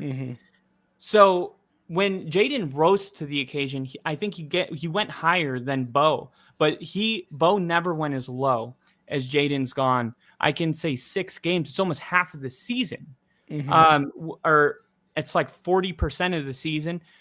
So, like, what do you make of that? Is that just not a big deal because of those other good games? Like, why does no one talk about this? Well, one, the Broncos defense is much better than the Commanders defense. 2, but those games are like 19-20. The right, but Jaden Daniels' start of the season was far better than Bo Nix's start of his season. 2 games. It was still, but I mean, Bo Nix had what, like 70 yards passing one game? You know what I mean? Like, no, I'm it was not never saying that bad. Okay, it was rough. It was a lot rougher than Jane Daniels. We can at least agree to that. It was a lot rougher. The start. But I feel like if from week 3 to week 18 he got better, then it's like, absolutely, you're right. No, you're right. Bo Nix got better.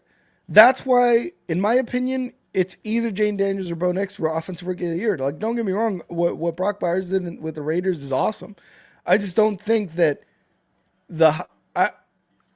people are taking both of these guys into consideration now because of the fact that both of them are in the playoffs and what they've done over the season. But Jane Daniels started off much hotter, much better than Bo Nix. And that's kind of just plain and simple. Like, that's why that hype carried on into over the season, which is why people are saying that. But I think no matter what, like, when you look at this season in terms of rookie quarterbacks and you're looking at Jane Daniels and Bo Nix, you're like, those two guys, they were having a race for who's the Offensive Rookie of the Year.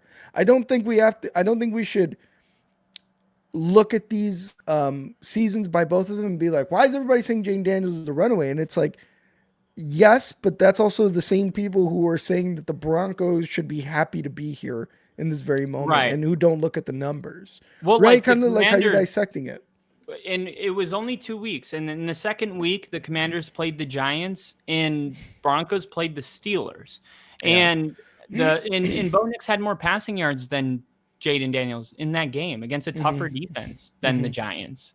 So, you got that first game, but it's like, that's it. But I'm not even arguing about Offensive Rookie of the Year. What I want to know is, like, how come we have so much faith in the Commanders at this point of the season when we've seen them underperform countless times, but it just feels like those games are hard to remember. And I'm not saying like they don't remember and I do. It's hard for me to remember. I don't know why though. I don't know, man. I feel like if Bo had those games, you would hear about it endlessly. Like, we brought up all the time. And we also have to look at where Bo was drafted, what was said about both teams going into the year. You guys were the over-under was 5 games for you. I don't want to talk about the Broncos, Bill. I'm asking for this playoff game.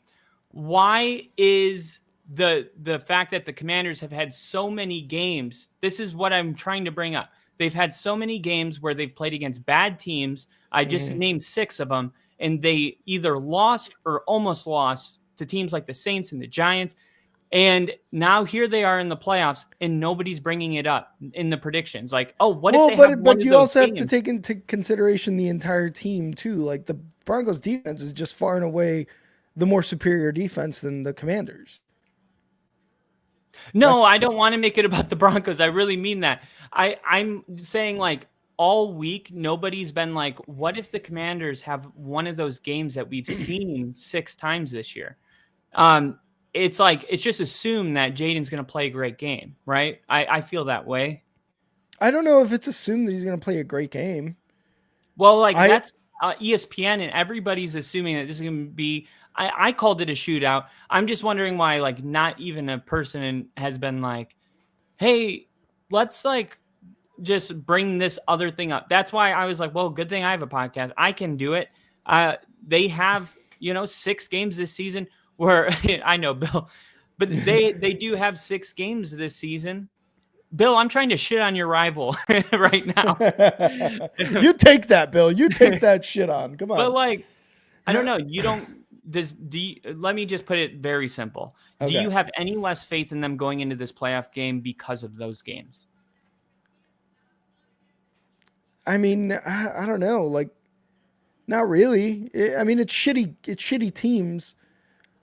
I guess I'm trying to. I'm wondering what you're trying to get at. Like, what's the overarching question you're trying to get answered by saying this? Now, I'm saying in almost 40% of their games, teams that have 4 or less wins almost beat them.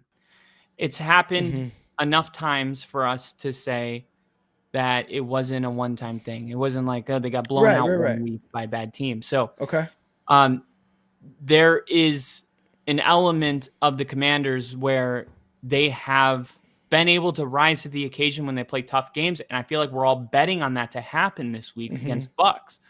But if they come into this stadium and play a game like they did twice against the Giants or the Saints, and like, I get it, it's the NFL. Like, you're going to have tough wins. Like, the Giants are a good team. Even if they're the worst team, they're still hard to win. Like, but when it happens like 6 or 7 times, that's when it's starting, for me at least, to be a conversation. Like, hey, why aren't the Commanders winning these games by 14 or more? Or at least 10, at least 10. And those games, I feel like the Commanders, of all playoff teams, the Commanders are the only team that have almost lost to bad teams so many times. None of the other playoff. I mean, maybe Houston. I would have to go back and look. I feel like Houston probably has this, but I feel like we bring it up with Houston and we're really low on Houston.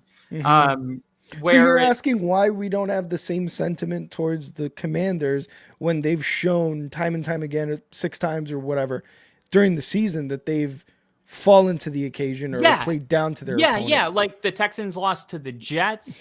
The Texans scored 7 against the Vikings, lost 7-34. The Bears almost beat them 13-19, which, looking back on it, and I think it's because of how well they've played against good teams, the best opponents. I think that's what I was saying. I think that's what it is. So I know what you're saying now, and I think that's the reason why we're not so down on them. Because, for example, the Texans, right? Like, let's say, have they beaten a good team? Have they been close to beating a good team like the Commanders? The Bills. The Bills. What was that score? 20-23. Okay. Anything else or? Let's see. I think maybe that's why they beat the Dolphins with the playoffs on the line with Tua, and Tyreek Hill and Jalen Waddle. Okay. I think that's I mean, if they had the playoffs on the line, like they were desperate and they beat them. The Dolphins were desperate too. No, I'm talking about the Dolphins. Well, yeah. I just don't think that's a good team. In a bad way. I don't know if that was a good team, regardless if the playoffs were on the line or not. The Dolphins are kind of a wild card. But like, I don't know, they swept the Colts, which I feel like that's not. I mean, the Colts were like a average divisional team, which to me makes him a little bit above average in a divisional game. Yeah, I think the Colts were a very below average team. Well, like if you go on, the Colts did finish 8-9, so it's like, and then they're like 15th or 16th in a lot of categories. But I mean, mid-tier, okay. They were in the playoff picture until 2 weeks ago. But I mean, they swept them, so that counts for a little bit, not much, but a little. And then I guess Yeah, I mean they didn't play well against the Ravens, 31-2. They Oh my God, that was so bad. I they forgot lost. about that. They lost. Yeah, we all forgot about that. Yeah. We were already drunk by that point. But the Texans Chiefs game was 19-27. I think at the end of it, it is really how well the Commanders played against the Ravens, the Eagles, other good teams, you know, the at Eagles whatever without single Jalen time. Hurts. The Eagles without Jalen Hurts too, like they beat them in that game too, right? Without Jalen Hurts. Yeah, So take but that for what you will, but I think that and you're 4 also picks in adds it. to that. I think that's what's adding to it. Yeah, it'll be interesting because I feel like the vibes are really good with Jaden because like he has just been so special at times. Yeah. And it's really up to Todd Bowles to go look at the film from those bad teams and see what they did. Yeah. You know, because maybe getting into a shootout is just not the right way to go about this game. Maybe keeping the game at 19 points is the goal here. I think so too. And limiting the run is especially huge, I think, for them too. Or for the I'm sorry, I'm talking about the Commanders for the Bucks, but yeah, I know what you're saying. Keep it low scoring. Yeah, and I think like the Commanders are undefeated when Jaden has over 60 rushing yards or something. So Jesus. You gotta contain that guy. I think at the end of the day, though, I'm kind of riding with what you're saying. I'm taking the home team in this. I'm taking Baker.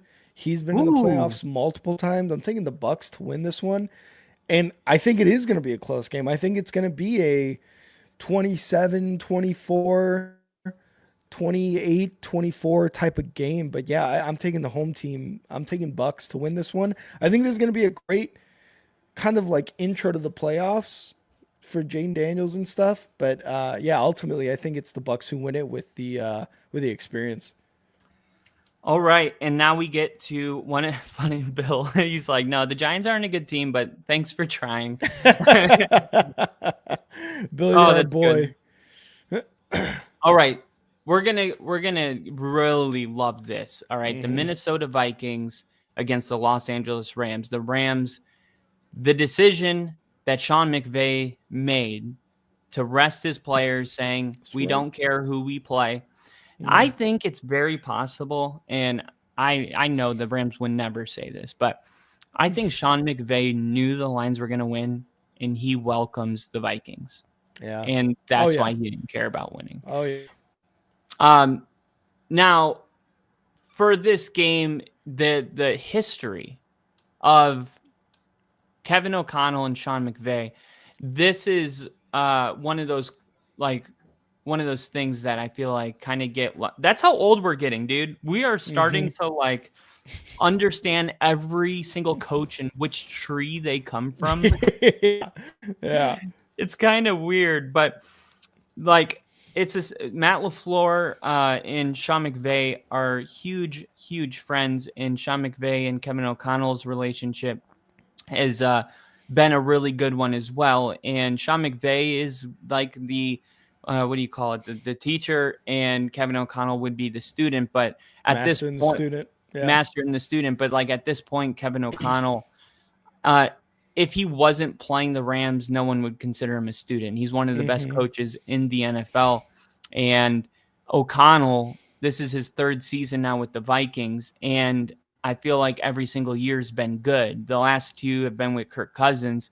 And we've all kind of known Kirk to be a frisky quarterback that'll get you 10 wins. But really what he's done this year, to me at least, very similar to Jordan Love last year, where I was like, damn, Matt LaFleur is a damn good coach because of how he was able to be like, okay, let me find out what my quarterback's good at, and let's do that. And you talk about reviving a career. He did it for Sam Darnold. And I had all the faith in the world that he could have done it. And they did just come out and say officially that the AP voters are eligible to vote for Sam Darnold for Comeback Player of the Year. Hey, so there we go. I think I might be in for a big payday if that comes true. Let's go. Because I got great odds, because the day JJ McCarthy went down, they didn't even say what it was. I put the bet in. There you go. So the odds were ridiculous because they didn't even know if he was going to start until the next day when they said he was out for the year. But I mean, both of these coaches are regarded as like some of the best offensive minds in the game. And the last time they played, we had a spectacular game. I think the Vikings were undefeated and the Rams handed them their first loss. The Vikings have a 25-15 regular season record since O'Connell took over. And that just tells you that they're a really good team. Now, when we break down this game specifically, I always feel like it's hard to beat an opponent twice. It's like you can beat them once, but like, especially divisions, like, for instance, I think it's good the Steelers beat the Ravens once, because if the Ravens beat the Steelers twice, the third one is usually really hard. Because it's like basketball, if you're playing a 3-game series, usually one of them goes to the other team unless you're getting swept. So the Rams, they take off last week. They were all in getting ready for this game. You got Matthew Stafford and Puka Nacua, who are going to be healthy. And if they're healthy, I think the Rams have a chance in any game just with those two. But the Rams secondary is going to be a major concern, and Justin Jefferson is going to exploit that. And Jordan Addison, also a very good wide receiver. He is going to also, I think, exploit the Rams secondary. And I got into a little bit of a debate because when I was talking about Caleb Williams, and I said this, I was like, this feels like a hit piece, but it's not. And I was saying Caleb Williams, I think it was like week 9, and I was like, his best game was against the Vikings, and the Vikings had the 28th passing defense. So a Vikings fan, and a Vikings fan got pissed off, and he's like, that's so disingenuous. Like, we have a great defense. And I'm like, dog, like, I'm not saying you guys don't have a good defense. I'm saying you don't have a good passing defense. People talk, numbers scream. I'm sorry, but you give up a shit ton of passing yards every week. So I think this game easily turns into a shootout. And I feel very confident, even more than the Commanders-Bucks game. I think this is our shootout. This is our 2 minutes, 5 minutes left, and you get 2 more touchdowns in the game type of thing. And if I had to say one of these games goes into overtime, this is the one. This is the game. Monday night. Yep, Monday night. I think this one goes into overtime. I feel like it's not hard to take the Rams at home with Stafford being healthy, but the Vikings, they're one of the best coached teams right now. There's a reason that Brian Flores is getting head coaching interviews, because all the stuff that happened in Miami, but what he's done with the Vikings defense has made a couple teams interested in what he could do as a head coach and get a second chance. But I think the Vikings have significantly more talent on both sides of the ball. But the Rams at home and the Sean McVay big brother thing, that's what I'm wondering, because that is like an unmeasurable that you just can't really figure out why you can't beat the guy that mentored you. But maybe, I don't know, maybe coaches, even when they're training other coaches, always leave a couple things in their back pocket that they don't tell you.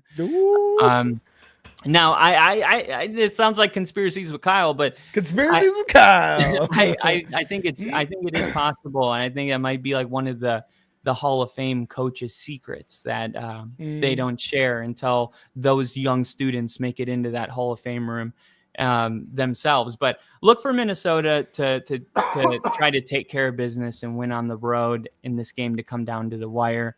At the end of the day, I really want to go Vikings because it's a great story. But what I saw last week from Sam Darnold, I'm taking the Los Angeles Rams. Wow. I am betting on Matthew Stafford.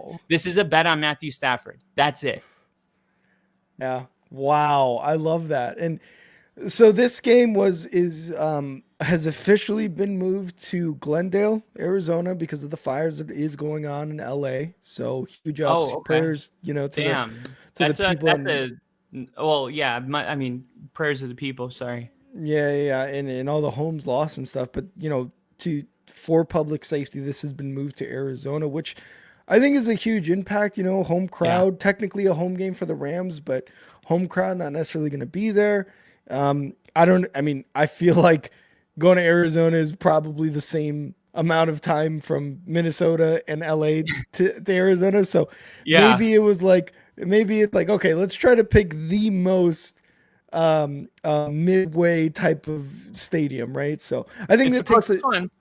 Yeah, it's the closest one. It's the most midpoint you can get. You won't. I bet you won't even notice though, because like once they paint the field and set up the banners, like it's like the Super Bowl. Like you don't really go into the Super Bowl. You're like, what stadium are we in? It just depends how many. Because think about it. Like if it was the 49ers and the Rams, that would make things really interesting. But I just don't see like Viking fans like being able to commute to Arizona the same way that the Los Angeles Rams can commute to Arizona. I don't know. I feel like maybe I feel like there's more diehard Vikings fans than there are Rams. They'll definitely be there, but I don't know. Like, what do you think? It's like a 6-hour drive. Bill would know. I think it's like probably a 6-hour drive. I mean, Arizona, if I get West Coast, technically, sort of, yeah. If I got a ticket to this game and they move it to Arizona, like I'm going. Like if I had a ticket to a Broncos game in Tennessee and they moved it to Cincinnati, like that, I'm definitely getting in my car and driving to Cincinnati. Like there's no way I'm not going. So I'm just trying to look at like the map right now. It's not loading for me. Regardless, all right. But you remember Temple, right? I used to work with him at the movie theater. He's a Rams fan, right? Rams fan. Yeah, I remember him.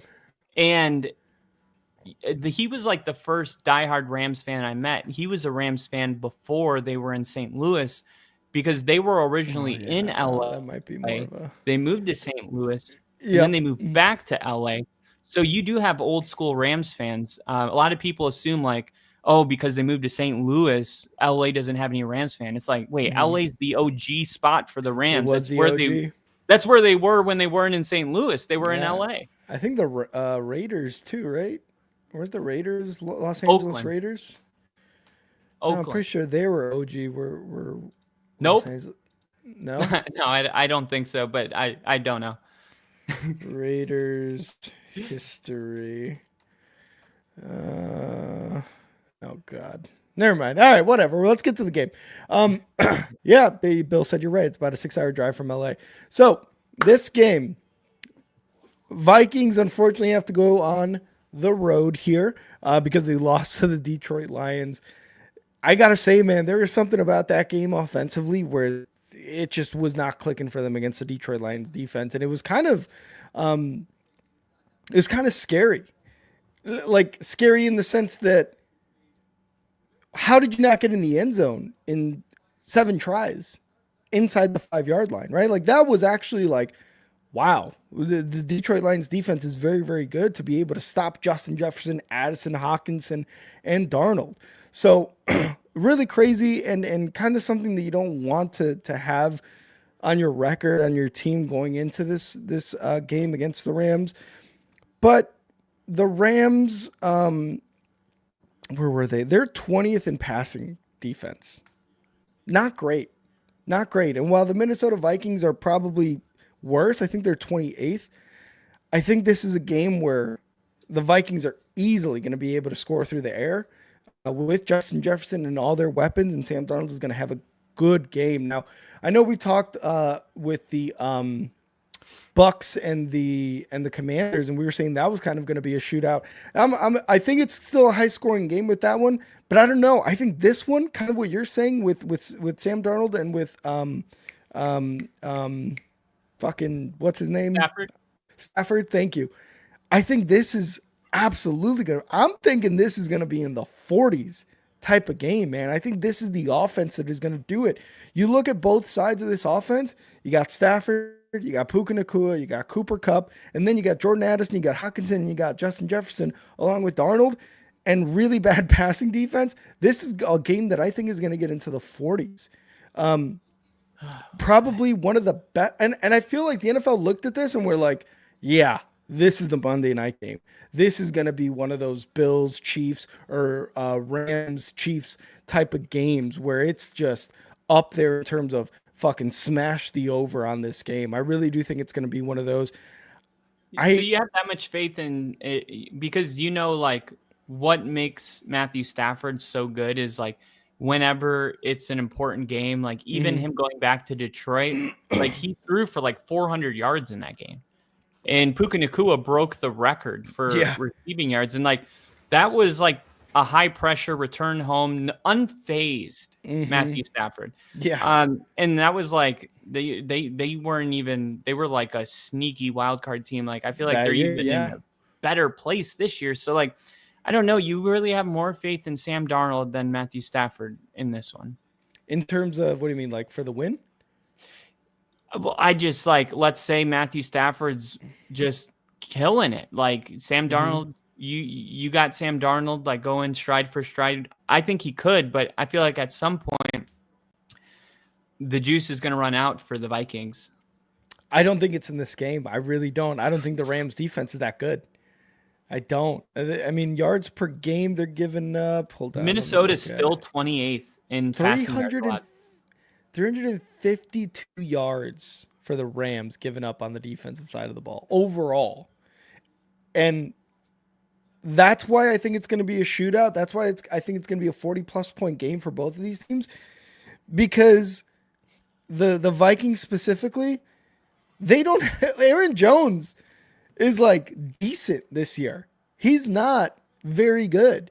He's not having the type of season that Saquon and Josh Jacobs are having on their new teams, and Derrick Henry too. We didn't even touch on Derrick Henry talking about the Ravens, right? Like, but we already knew that, and he's just not having that type of year. Like, I feel like this is going to be Darnold and Stafford going head to head, and let's get it to Puka, let's get it to Justin Jefferson, let's get it to Cooper, let's get it to Jordan Addison.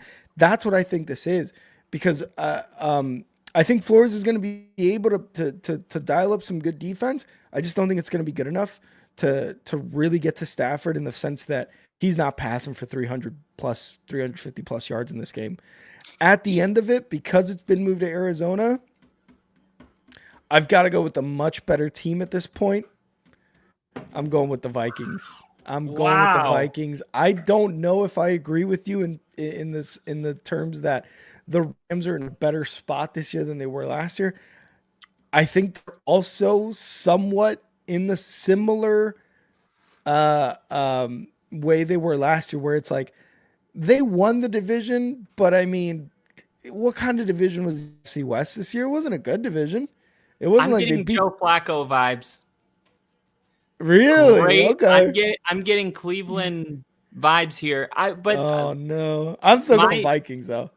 My stat of the game, which I only made for this one. Okay, whoever wins the first quarter wins the game. Oh, okay. So in the second quarter, okay, Minnesota has the fourth best defense in points allowed. They only give up 5 points per game in the second quarter. But the Rams are seventh with 5.4. They're right there. They're but look at this. Neck. And this is why I chose this for my stat of the game. In the first quarter, the Vikings, again, they're fourth, giving up 2.8 points in the first quarter. The Rams are 26th. Wow. So you got the Rams on the bottom and the Vikings on the top. You got Rams are in the bottom five. The Rams or the Vikings are in the top five. So very close in the second quarter. The first quarter, there's a huge disparity between them, meaning that the Rams tend to let teams start fast, and then they kind of play better in the second quarter. Settle them down, yeah.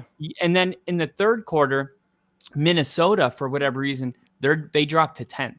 So that's not a huge fall by any means, but it's a fall from the first and second quarter. Maybe those teams are playing catch up, but they do fall to 10th, giving up 4.4. And then the Rams are settled in. This is the third quarter. So the Rams are at 25th, giving up 5.8.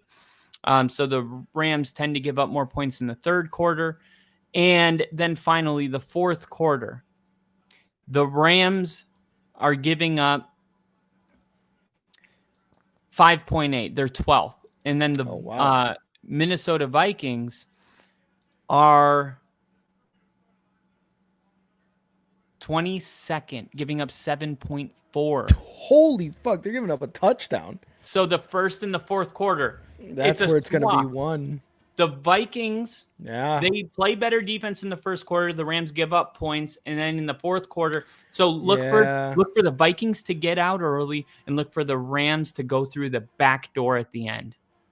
I feel like we've seen that, right? Like the Vikings give up a lot in the fourth. Or was that another team? Oh no, I'm thinking of the Eagles. That's a good stat, though. I mean, I'm not putting it past those quarters being the most important ones. I don't know, man. For me, I'm going with the better team with the Vikings. I think it's going to be a fucking shootout, though. I'm going like 40 points. I can't put a definite score on it, but 40 plus points each team. I think it goes over 100 points. It might even go over 100 points. Well, at Rick, the end of the day, this game that happened already, the first quarter, the Vikings got out to a 14-7 lead. Wow. They ended up winning, though, right? The Rams won the fourth quarter. Oh, that's what it was. You're right. But they also won the second and the third quarter. So the Rams, what's really important to know is that the Vikings leave the back door open in the fourth quarter, but in the first quarter, the Rams just aren't a fast starting team. Expect them to be playing from behind as we go into the second quarter. It doesn't mean the game's over. That's crazy, man. I love it. We disagreed on a lot of these games too, I feel like. All of them besides the Bucks? Yeah, I took Chargers, you took Texans. We both took the Ravens. No. I took Chargers. You took Texans. Yeah, that's what I mean. Oh, okay. We both took the Ravens. Obviously took the Broncos, I took the Bills. You took the Packers, I took the Eagles. We both took the Bucks, and we disagreed on this one. And not bad though. Not bad. Good arguments on both sides. This is gonna be. I feel like when it comes to the wild card, like a lot of times it's one-sided, and I feel like there's great arguments for both sides in this wild card weekend. That's just me though. Yeah, I mean, we're in for great games, and 100%. No surprise that you can disagree on so many of these because so many of these do feel like No.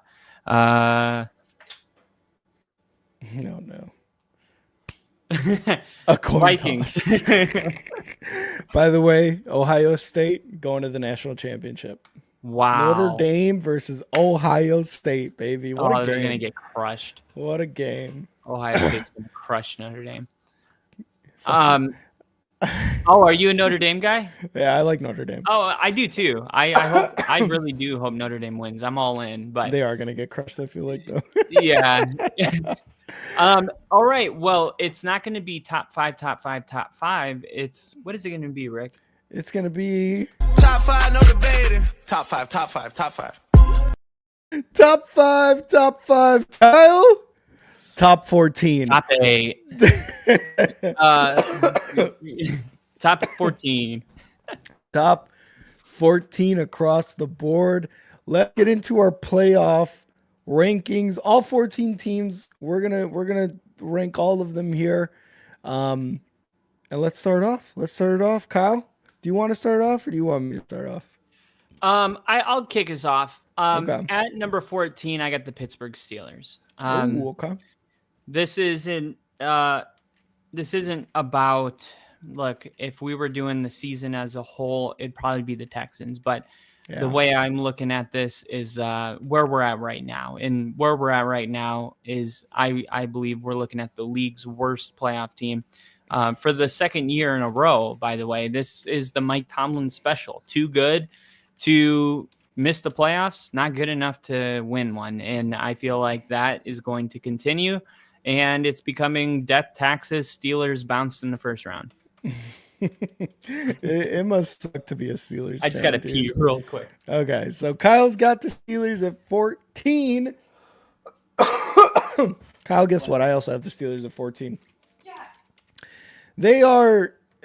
There's been nothing good about the Steelers, like at all. this year and in the most recent games. I mean, they're on a 4-game skid, so it's been bad. It has been bad for the Steelers. I am clearly taking the Steelers at 14. We've talked about Russ. We've talked about the offensive woes. We've talked about the defensive woes, how they're giving up so much on the passing game. And they really need to prove something in this game, and that's that they are not the worst team in the playoffs. But at the end of the day, if you're asking between the Texans and the Steelers, I'm going Texans over the Steelers. So I've also got the Steelers at 14. Kyle, 13, who you got? All right. At number, that was hard because I'm like forcing it out. It's like, gosh, calm down, just pee. Calm down, dude. It's like one day you're going to be doing that and you won't be in a hurry. You'll just be old. Yeah. Feel that. At number already? Shut up. At number 14. 13. Yes, I'm sorry. At number 13, I got the Houston Texans. Okay, the Texans. Like when I went through their schedule, it was very eye-opening too. The Texans should have won 13 games this year. They by far probably had the easiest schedule in the NFL. And when you go through it, it's like you said, like there is no impressive win. And when they were challenged, they were embarrassed. I mean, they got one good win against the Bills. But if I told you Colts, I mean, now that you know what you know now, okay, about all these teams, Colts, Bears, Jags, Patriots, Colts, Jets, Titans, Cowboys, Jags, Dolphins, like the Titans again, their schedule, sure, they got like 5 hard games. If they could have at least split those games, they would have just fell into a 13-win season or a 12-win season, but they're a 10-win team with I just feel like not the right vibes right now. And like, sure, CJ Stroud could come out, have himself a game, but right now it feels like the Texans, they got a little bit of work to do to I mean, the thing is they could go to the Super Bowl next year if they get their ducks in a row this offseason, but I don't think this is their year. Yeah, me neither. I've also got the Texans at 13. Their defense is really good. Don't get me wrong. It's just kind of what we talked about during the matchup. You know, I've got them winning this game against the Chargers, and that's just because of CJ Stroud, but I've also got them as the 13th best team in the playoffs out of 14. Why? Because of what they've shown me. Obviously, if I'm wrong about them winning tomorrow, then I'm wrong. CJ Stroud didn't turn it up and fucking go crazy, right? It's just the overall product that the Texans have shown is like defense is really good. You can't protect CJ Stroud, and CJ Stroud has not been able to show that, that ableness to get over that much, much better team at the end of the day. So at number 13, I'm also going Texans. At number 12, I'm going. What's that? Yep, go ahead. Oh, okay. I was like, damn it, I get the number wrong again. At number 12, I'm going with the Los Angeles Rams here. Now, kind of confusing because I picked them to win, but prove it.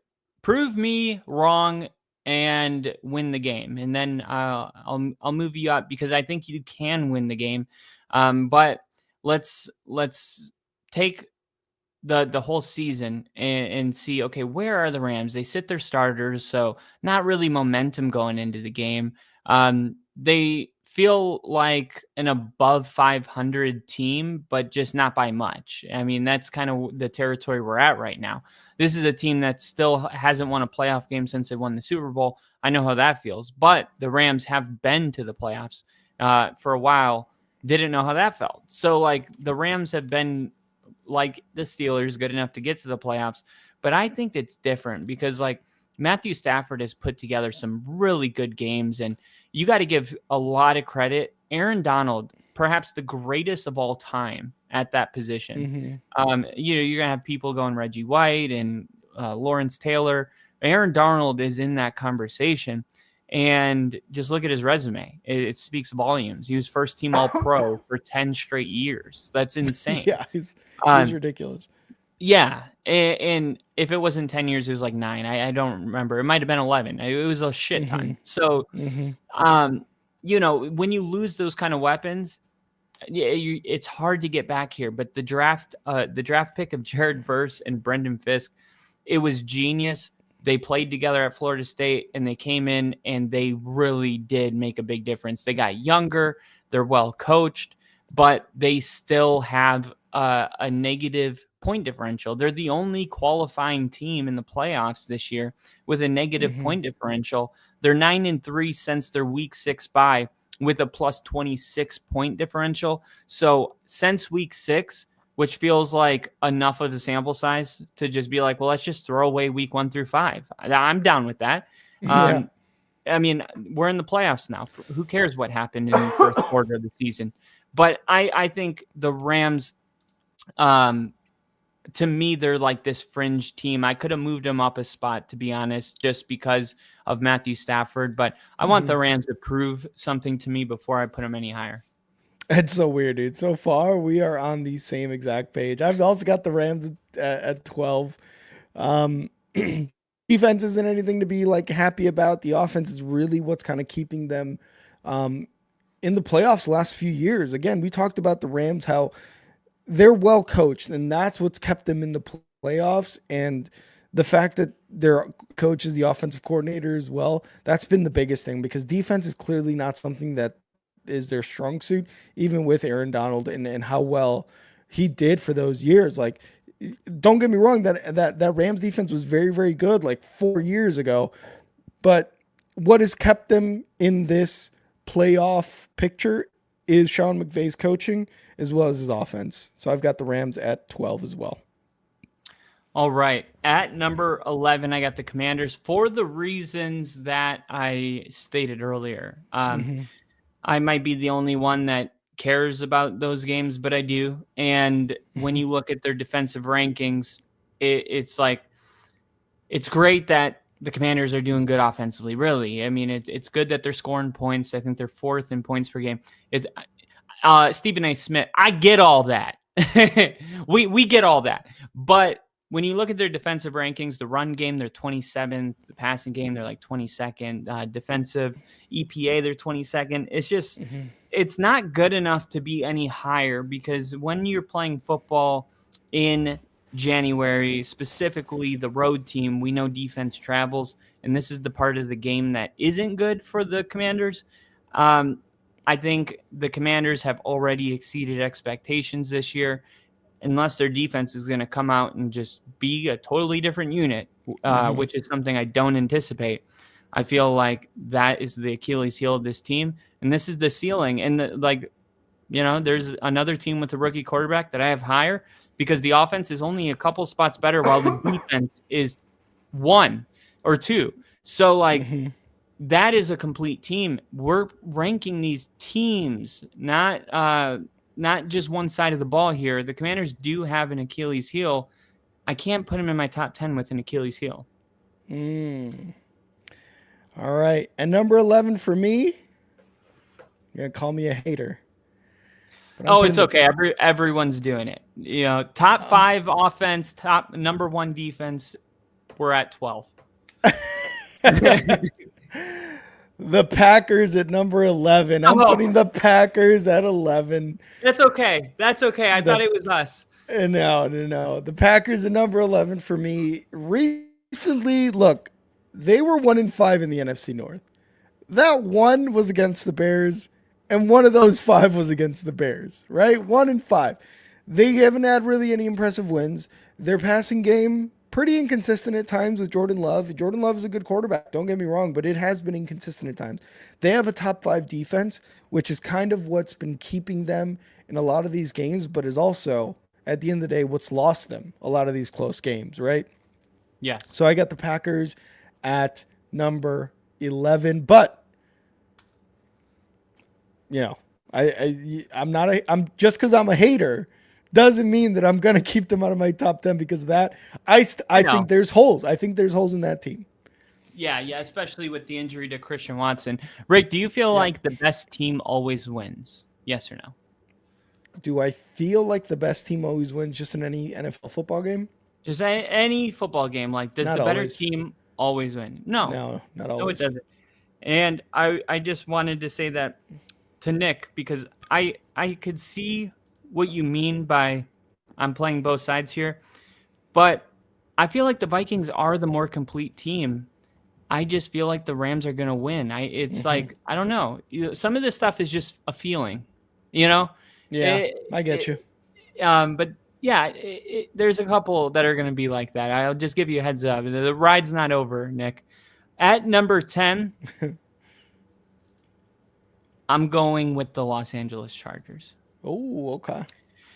The Chargers, now they go into the playoffs feeling really good about themselves, but let's not forget that I think before their 3-game winning streak, they were on a 3-game losing streak, and they were losing to really good teams. They lost to the Ravens, which was a really big test for them, and that game was it wasn't really that close. The score was close, but like it was 23-30. But watching that game, streaming it just never really felt like the Chargers were going to win that game, and then they beat the Falcons, but then lose to the Chiefs, and I just don't feel that great about the Chiefs this season. I have a couple questions about the Chargers that kept them from going higher. What is their identity on offense? I know that their identity is to run the football and play good defense and keep the score really low, and they're good at what they do. But can they be great at what they do, or are they just going to be good at it? Because you don't pay Justin Herbert like record-breaking money to run the football and throw it 17 times. Like, I just don't really get it. Like, I feel like they haven't really let Justin Herbert loose fully. And then they had to when they lost J.K. Dobbins. Remember, he got injured? And then Justin Herbert got let loose, and then the Chargers started losing. And it was a little weird. And then you're like, well, are they reliant on the running game, or is it a bonus? And I just feel like offensively for the Chargers, there are some things that I'm still waiting for some clarity on. I like their defense, but I feel like if you can stop their running game, I don't know if they can win. And I feel like that is not good. Like, ideally, when you get higher into these power rankings, if you take one part of their game out, they can beat you with another part of their game. And who is it besides Ladd McConkey? You shut him down, they have nobody. Quentin Johnston has dropped the ball so many times. Like, they had nobody to step up when Ladd McConkey was out. They started losing football games. I just feel like this team has done so much with so little, and that is coaching. But I feel like they're just like, and they're beating everybody in the process. So tip your hat to them. But I don't know if I think next year we can talk top 5. I don't feel like we're there this year. I got them a little bit higher because of coaching. But for me at number 10, I've got the Bucks. Kind of a surprising. I think keeping him in the top 10 is suitable. These guys, they've been in the playoffs the last 5 years because they've won the division the last 5 years, obviously with Tom Brady and now with Baker. But top 10, their defense is very mid. A lot of what we talked about during that game is like defense is just mid. Todd Bowles coaching, sometimes very questionable in terms of decision, but you can always count on Baker Mayfield to play a tough fucking game and to get it to Mike Evans. And the fact that Bucky Irving has kind of emerged now as a rookie too, it just adds another element to the running game, which they were missing last year with Rachaad White, even as their running back, number 1. It wasn't great with Rachaad White. Bucky Irving comes onto the scene, gets a few snaps. All of a sudden, their running game is like one of the best. And to me, I keep them in the top 10 because of what they've done over the last few years, as well as going into this year. But the coaching and the defense, while some of it is good, overall very mid-tier. It could be, in my opinion, what really fucks them over in the playoffs. So that's why I got them at number 10. At number 9, I have the Tampa Bay Bucks. Oh, I really do believe that the Tampa Bay Bucks can beat anybody. I saw it last year. They came up short. They beat the crap out of Philly, almost beat the Lions in Detroit. And there was no home field advantage like Detroit last year after 30 years. You saw me after 10. Imagine that 3 times. yeah. I mean, yeah, Detroit was just like, it didn't even matter if you were in an NFC North team. Like, you just wanted to watch that game and just be in that same. It was so special. And Baker Mayfield, of all people, went in there and almost took the Lions out of the postseason. And that was a damn good game, and nobody expected it. I really like the Bucks, but defensively, I know that they can blitz and do stuff, but they give up too many points. They give up too many points. Their defense isn't solid enough. I like the 2 running back system they have. Mike Evans, he's going to be a first ballot Hall of Famer. And I think Baker Mayfield, this is the type of year where he can say, I'm not a top 15 quarterback. I'm a top 8 quarterback. And I want the respect I deserve because the numbers are there. I'm top 5 in almost all the numbers. And yet everybody just assumes that I just had a lucky season last year. And here we are again. Weren't the favorites to win the division. I got us here again. And I'm going to win these playoff games again. I feel like this is kind of like one of those defining postseasons for Baker Mayfield. I got the Bucks here at 9. For myself at 9, kind of either going to love it or hate it. I got the Broncos. I've got the Broncos at number 9, so I got them top 10. And the biggest things is like what they've been able to do in terms of the trenches, what they've been able to do on the defensive line and what they've been able to do in terms of protecting Bo Nix. There's a reason Bo Nix has all the awesome categories, is leading a lot of awesome categories that he is. It's because of that offensive line and what they've been able to do to protect their rookie quarterback. This is essential to any team who's going to draft a rookie quarterback, is make sure to get the offensive line right. And the Broncos got it right. I mean, Jaden Daniels has a great completion percentage or quarterback rating under blitz. And we saw what Sam Howell was last year with the same offensive line. Jaden Daniels is a different quarterback, but still with the same offensive line is going to get him into trouble. Bo Nix and the Broncos did it right. They got the offensive line right. And then on the oh,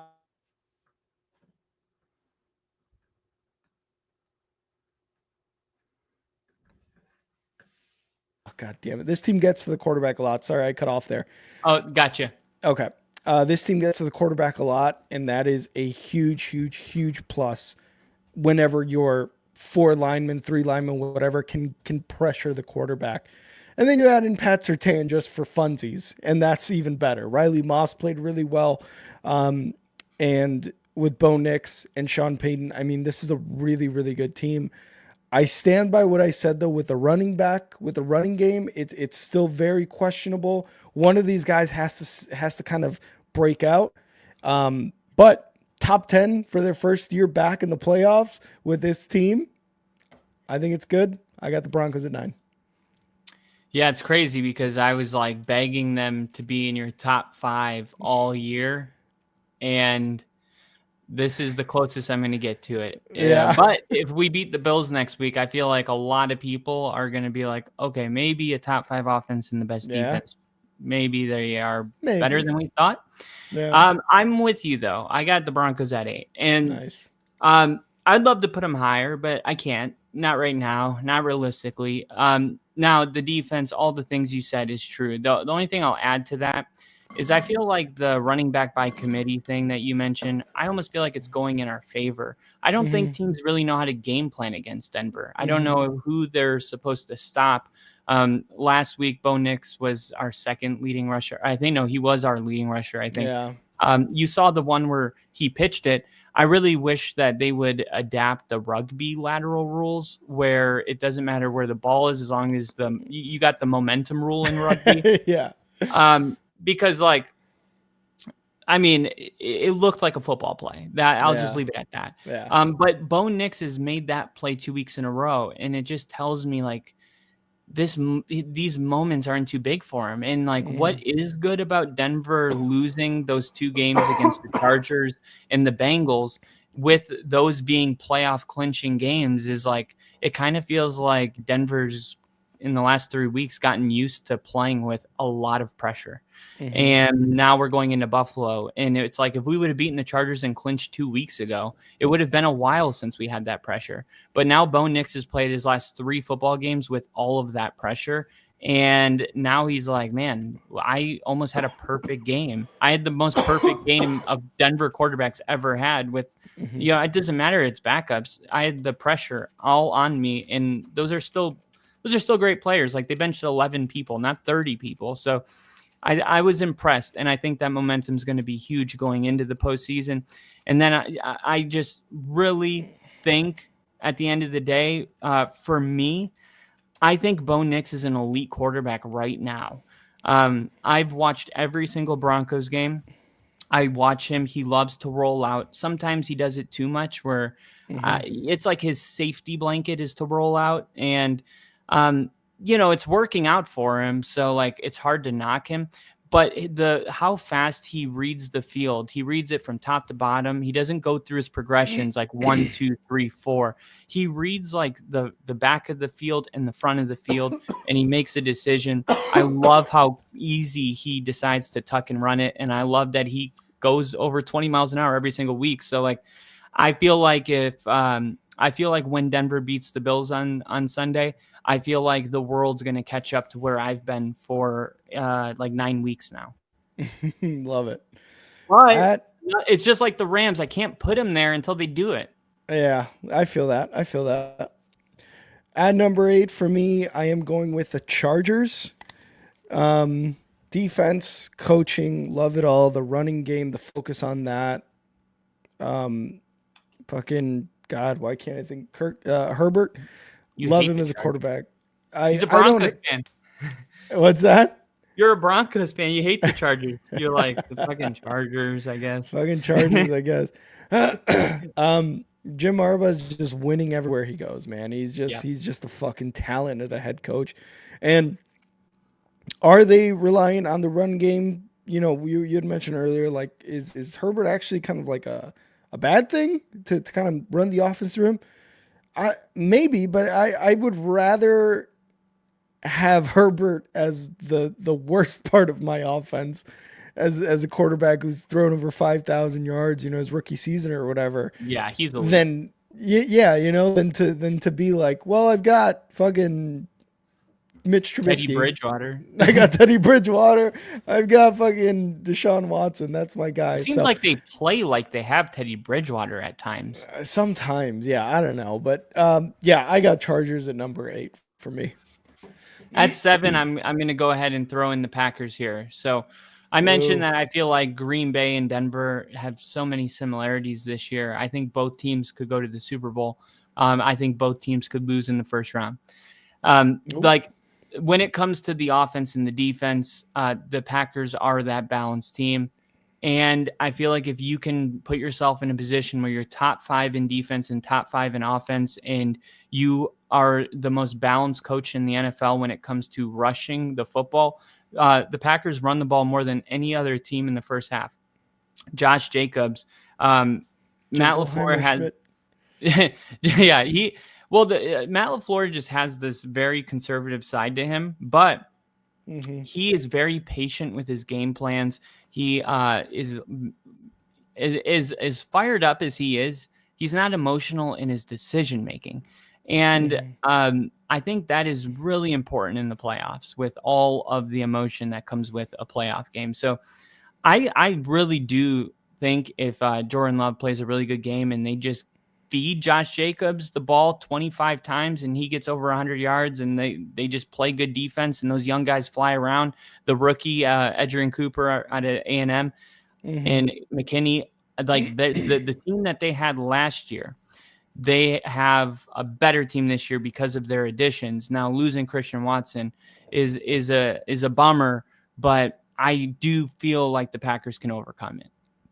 I like it. I don't like the pick, but I like it. I like the the conversation behind it. And number 7 for me, I'm going Commanders. Kind of even to me, I was like, I don't want to put them this high, but Jane Daniels has been great. He's been really, really good this year. Possibly an offensive rookie of the year. In the face of blitz, we talked about it earlier. He's really good in the face of blitz. He's come up short against really good teams, and while he's beaten really bad teams, it's been a little weird the way he's done it and the way this team has done it. But, I mean, they're in the playoffs, man, like 12 wins, your rookie season or whatever it is that their record is. As a team effort, really, really good. Now, obviously, I have questions about their defense, and they've gotten better over the last few weeks. So that might be the reason, in my opinion, why they lose against the Bucs is because of that defense. And Dan Quinn is a defensive head coach, right? So it's like, why do you have such a mid defense? Yes, they're on the up and up the last few weeks, and maybe they're going to be able to prove something against the Bucs, but why is it that, right? And then you look at their weapons, Terry McLaurin, Brian Robinson, obviously Jane Daniels is huge. Cliff Kingsbury is doing a really, really good job as an offensive coordinator, kind of making the game easy for Jane Daniels. But there's also a lot of things that Jane Daniels takes into his own hands, and in case in point is that rating while the blitz is coming down on him. Is like, what is he able to do? Well, if he's the most NFL pro ready guy, he's doing the things that he has to do as an NFL quarterback, as he's able to extend the plays. He's able to get out of that. And that is a huge, huge, huge plus. Similar to kind of Bo Nix, right? He's rolling out, he's getting the passes out, and he's got a good offensive line. It's just, that is probably the biggest factor, the biggest difference between Bo Nix and Jane Daniels is that offensive line. So I put him a little bit higher because of the things he's been able to accomplish with a much worse team. So I think overall this team is going to be this much higher. And yes, they're higher than the Bucs, but Baker Mayfield at home. That's why I picked the Bucs to win. But overall team, Commanders at 7. Yeah, I mean, you can't do it that way because, I mean, the Bucs beat the Lions and the Broncos blew out the Bucs. So the Broncos at 1. It's always that, yeah. Yeah. So you got Tampa Bay or Washington at 8, 7 or 7. Mm-hmm. Yeah, I respect it. We'll see. We'll see what happens. Mm-hmm. At number 6, this was tough for me. I'm gonna slap the Vikings here. Oh. The Vikings, I feel like this is the most appropriate spot to put them with their passing defense. I understand that they went on that little bit of run there where they were undefeated, but they did lose to the Rams. They almost lost to the Jets, which looks worse looking back on it. Sam Darnold, with everything on the line, played his worst game of the season.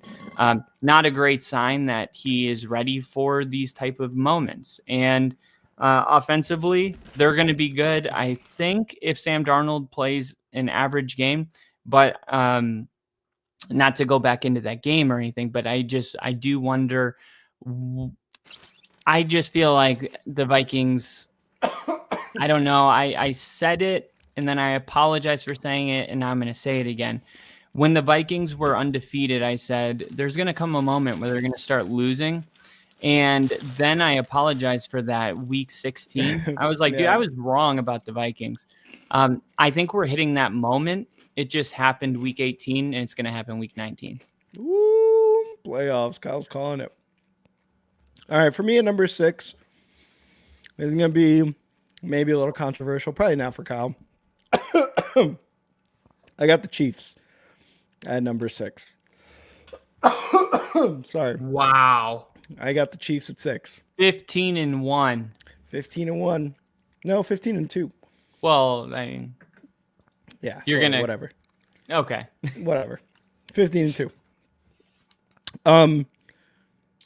I've always been a guy who said that the Chiefs, no matter what, turned it on in the playoffs, and probably they will. They probably will. But right now, as the team, there's 5 teams that are much, much better than them at the end of the day, and we all know who that is, at least on my part. But the Chiefs are the Chiefs, man. It's Patrick Mahomes, it's Travis Kelce, Andy Reid, all these guys on defense, Chris Jones. They're probably going to turn on in the playoffs, but right now, for me, they're number 6 overall in terms of what they've done this season. 15 wins is nothing to just scoff at. But when we're talking about offensive productivity and what the defenses have been able to do in certain situations against certain teams, the Chiefs for me fall at number 6 and all that. Yeah, one of the ways to really kind of gauge how good a team is at the end of the year, because you can have a 10-win team that has a negative point differential, like the Vikings with Kirk Cousins, and you can have a team like the Lions 3 years ago that are 0-9 with like a -3 point differential, and you're just like, oh my God, how can you get that unlucky? So the point differential is probably by far my favorite metric to measure a team. I'm with you. All right. And just for example, like 7th in point differential, that's where Denver's at. The Chiefs, guess what their point differential is? +3. They're 11th.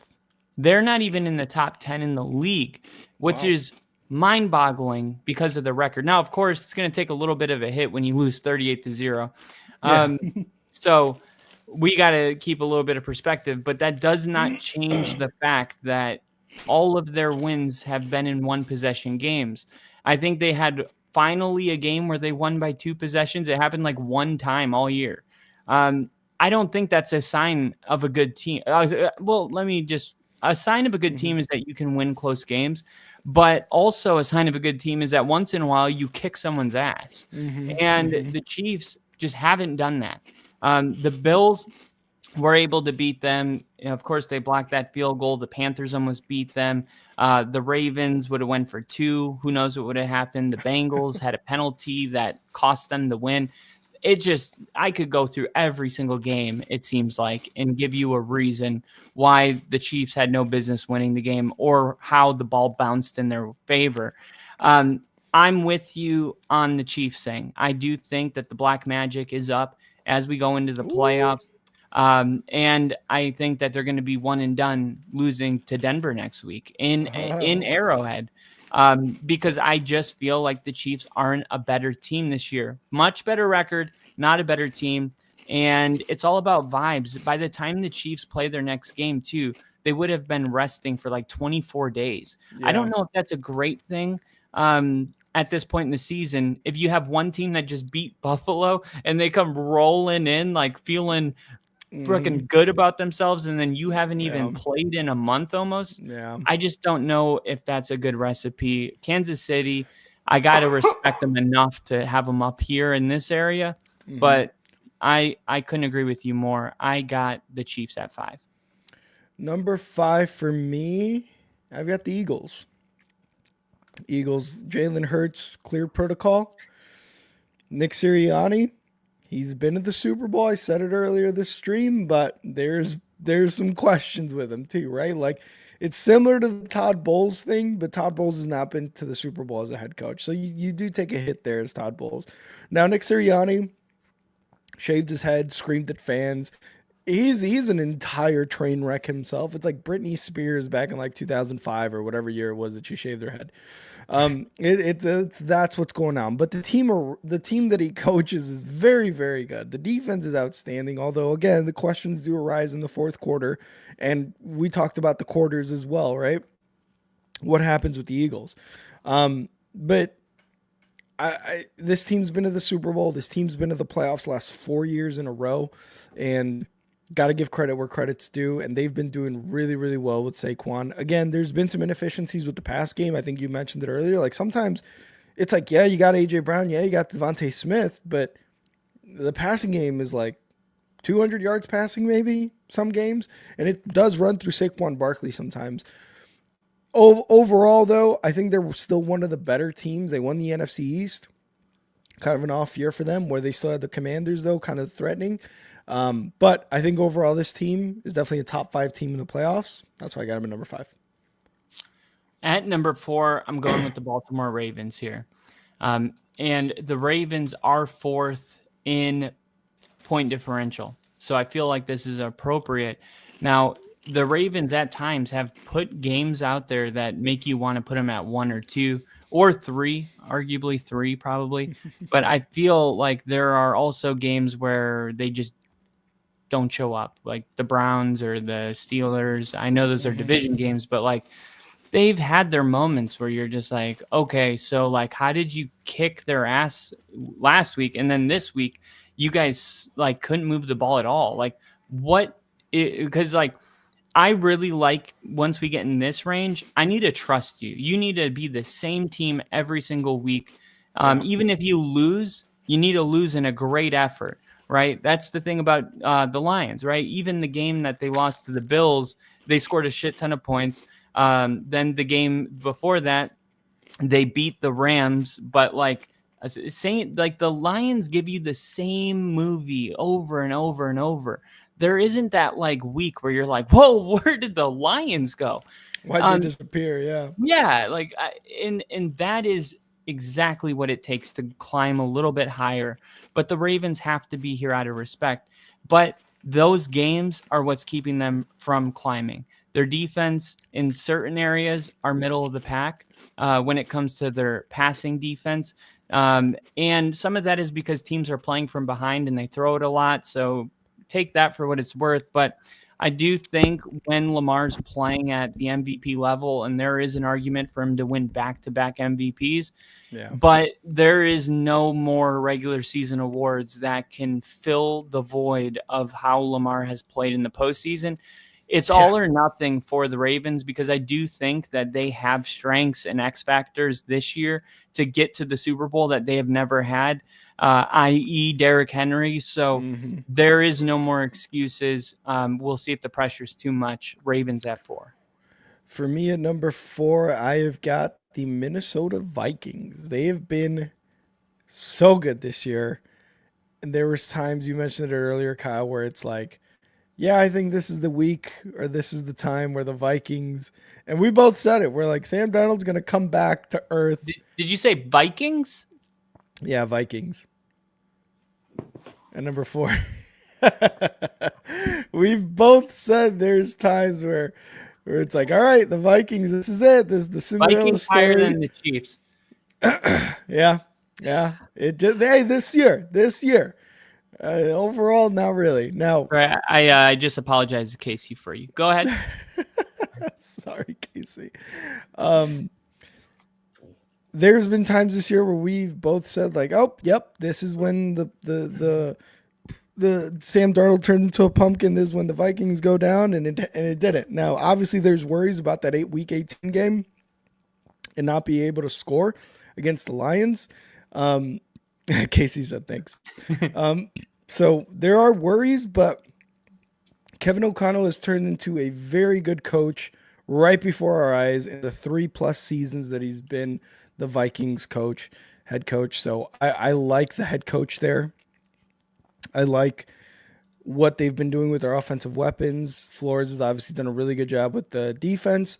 But now it's like, it's go time. Now it's prove it that Kevin O'Connell is a very good head coach and not just a one-score game type of coach, and that Flores defense can actually come up when the time is big. I believe in the Vikings. I got them winning the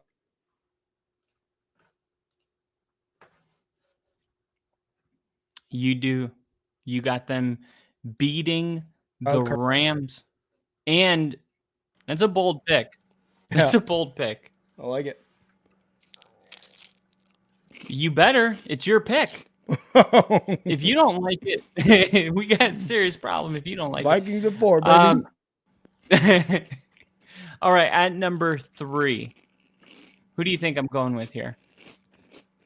Eagles. At number 3, I'm going with the Bills. Oh, shit. I'm going with the Bills here because of Buffalo's defense.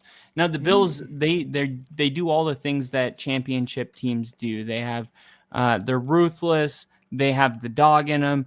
Josh Allen is, whenever the game's close, they don't need him to do it every game anymore, but he still has the Superman cape in his back pocket.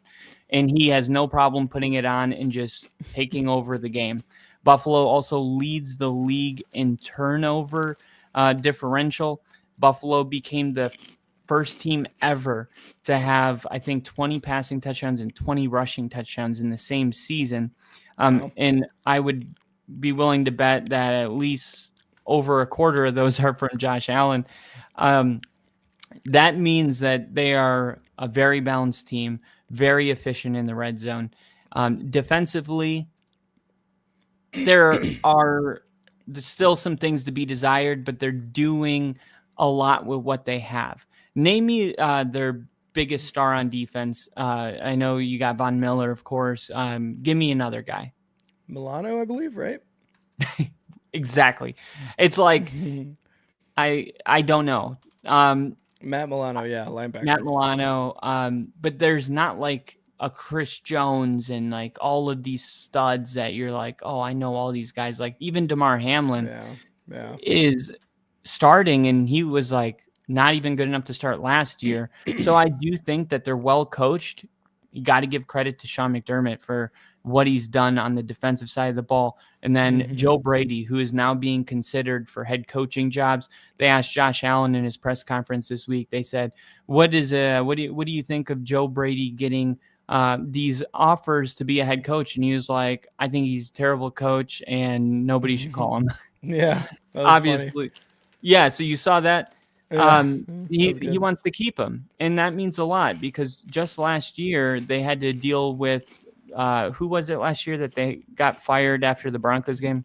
Oh my God, I can't remember, but yeah, that was a turning point. That was the turning point, and they brought in Joe Brady, and it's been great, and the offense has never been more balanced. Ken Dorsey. And what is really great about this Bills team is that there's no ego on it. They don't care who gets the ball. There's no mouths that need to be fed in order to maintain a level of happiness and morale. Everybody just wants to win. And they have, in a sneaky way, have become one of the best running teams in the NFL with James Cook. And it just kind of all happened before our eyes. And this was a year where people thought Buffalo was going to have a down year after Diggs and Gabriel Davis left. And I wasn't buying it. I thought Josh Allen wins MVP and has his best year ever as a Bill. And I feel like that's exactly what has happened, even if the stats don't say it. When you watch the Bills play, they have never felt like a more complete team. And they have never, I feel like they haven't, in Josh Allen's career, had a better chance to win the Super Bowl. I got Buffalo at number 3. Love it. At number 3 for me, I got the purple and black. I got the Cacaws.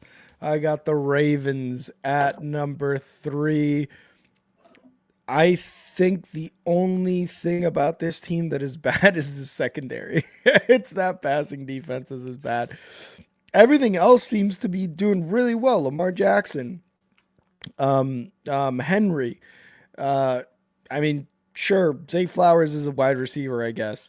I think he's out, right? He got hurt. I think they haven't determined yet 100% if he's going to be out, but he is on the risk of not playing tomorrow. So this is a guy who has taken, I think, a quarter of the receptions ruled out for this team. And so he is ruled out. So it's going to be heavy on Isaiah Likely, heavy on Mark Andrews, and oh my God, the other wide receiver. Can't think of his name. Nelson Aguilar? No, not Nelson Aguilar.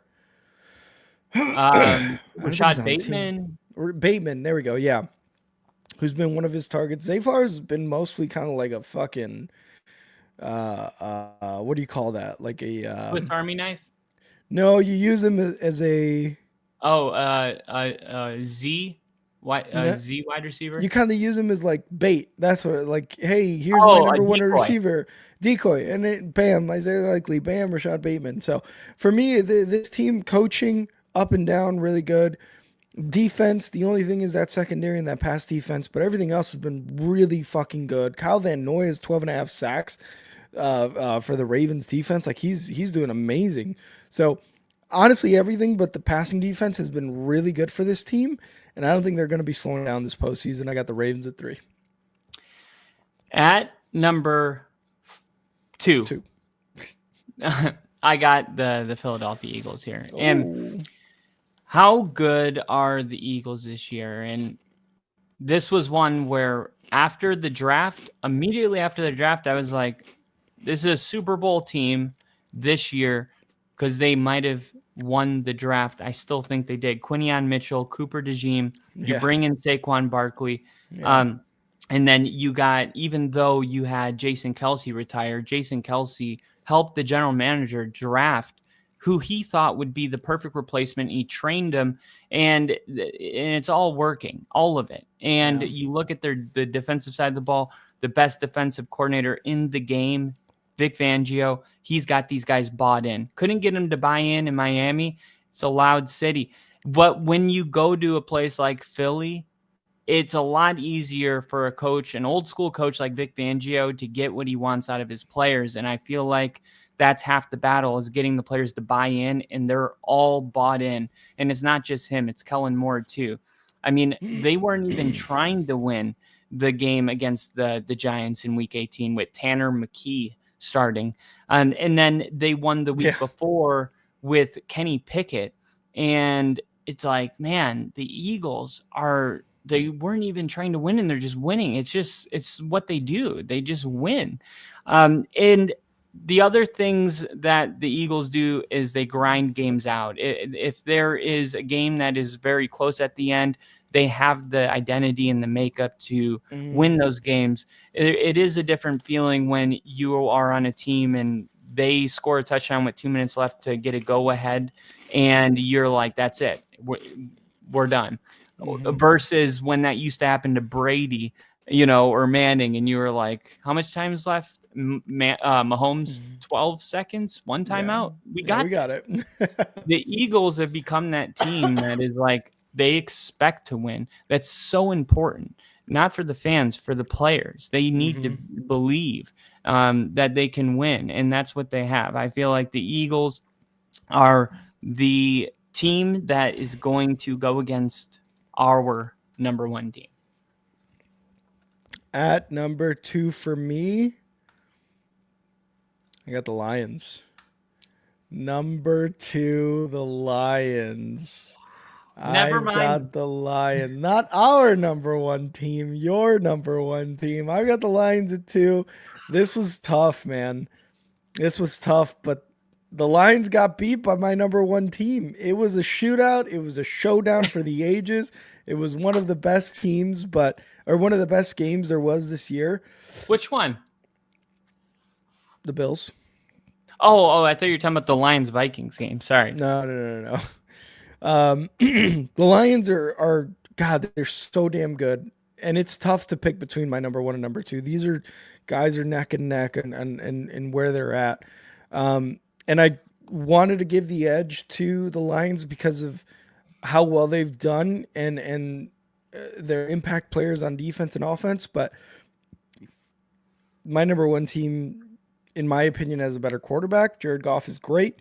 They have a great running back in Jahmyr Gibbs. David Montgomery might be back at one point during the playoffs. And again, the Lions have just done everything that they've needed to do. They've beaten the Vikings in week 18 to get the NFC North crown and the number 1 seed. They have come from the depths of NFL hell to now be at the status where you're expecting them to be on a Super Bowl run these last couple of years. So for me, the number 2 team right now in the playoffs is the Lions. Don't get me wrong. There really aren't many holes on this team, and they've proven that with the amount of injuries they've overcome. But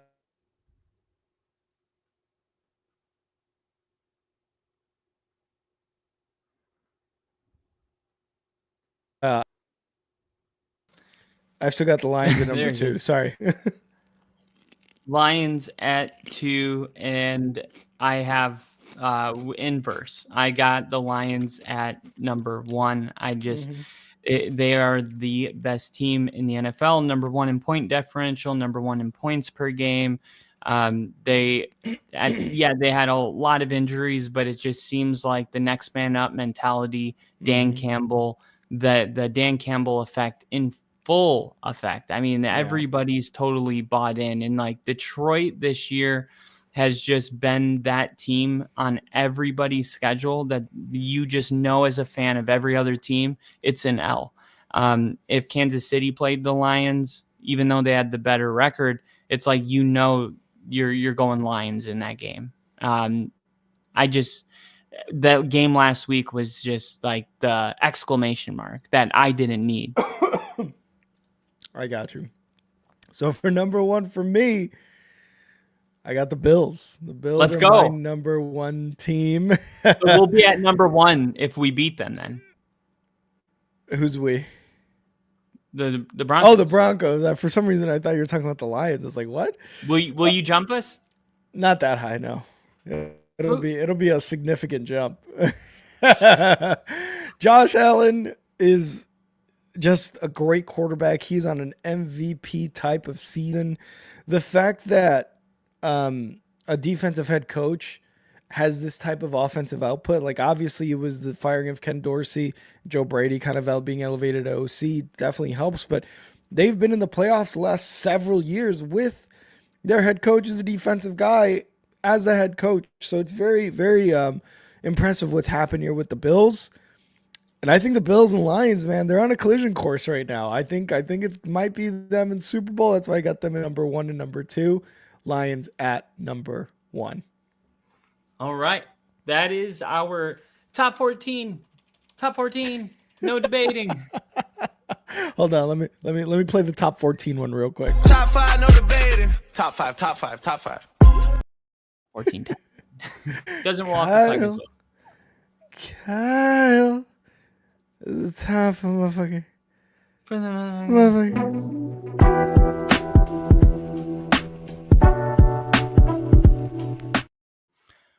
Welcome to the Chives with Kyle. Yeah. All right. For all of you out there that need a reason to watch every game of the wild card round, for the Chargers and Texans game, this is a game of first. The first ever meeting between the Chargers and Texans in the playoffs.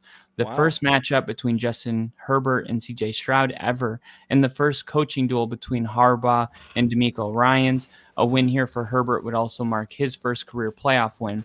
The Pittsburgh Steelers and the Ravens.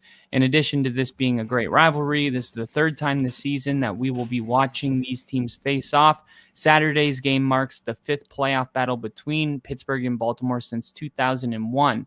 The Steelers beat the Ravens in the playoffs in 2001, 2008, 2010, and Baltimore won the most recent one in 2015. However, the Ravens have never hosted the Steelers in the postseason before, making this game a first. Wow. The Broncos and the Bills. This will be the third time in 4 years that the Bills will face a rookie quarterback in the wild card round. Weird. Sean McDermott is 2-0 in those circumstances. Rookie QBs are 1-9 on the road against the Bills since 2009, including the playoffs. Von Miller, a storyline worth paying attention to, his playing against his former team, and the Broncos' first playoff appearance since Von Miller won the Super Bowl MVP. Packers and Eagles. The Eagles, they have lost each of their last 3 wildcard games, but they're 2-1 against the Packers in the playoffs all time. Michael Vick and Aaron Rodgers were the quarterbacks last time these two played in the postseason. Wow. Damn. Commanders, Tampa Bay Bucks. This will be just the second playoff meeting since 1950 between starting quarterbacks who each won a Heisman Trophy in college. Mayfield won it in 2017. And Daniels, of course, won it in 2023. The Buccaneers, they have lost 5 straight playoff games, which is the longest streak in franchise history. And then last but not least, the Vikings and the Rams. These two teams haven't met in the playoffs since 1999, but they've met 7 times total, with the Vikings winning 5 of those matchups. Although it's worth noting that the Rams have not lost a home playoff game since 2017. And that was in the wild card round. Perhaps what makes this game the most interesting is the coaching matchup. Prior to becoming the Vikings head coach, Kevin O'Connell served under Sean McVay as the Rams offensive coordinator in 2020 and 21. He was the offensive coordinator in the Rams' most recent Super Bowl win in 2021, which was his last game before becoming the head coach of the Vikings. There you go. Fun facts for this super wild card weekend. I don't care if it's not super, Kyle. It's fucking super to me. Thank you guys so much for being here. I want to give a special shout out right here real quick. This hat, Lily sent me this hat. It is the last time. It represents the last time the Bears were relevant. So 2006, when they were conference champions and they went to the Super Bowl. You even put a little note on here. So huge shout out to Lily. I appreciate the gift, man. Thank you guys. Thank you, Lily, for sending that. I got it today, and I was like, I'm wearing it on the stream today. 100%. That's sick. That's sick. He wrote on here that Malik Willis is the better quarterback than Love, obviously. So we'll probably see a quarterback change halftime in that Packers-Eagles game. But thank you guys. I'll send you my address. I'll send you my address, so just in case you see a different hat. Thank you guys so much for sticking with us. This was a long one. We appreciate it, and sticking with my sick ass too, because it's definitely something I appreciate you guys sitting through, and of course my internet, that's just gonna go down in history as one of the only football little intricacies of this podcast. So thank you guys so much. If you haven't already, please hit that like button.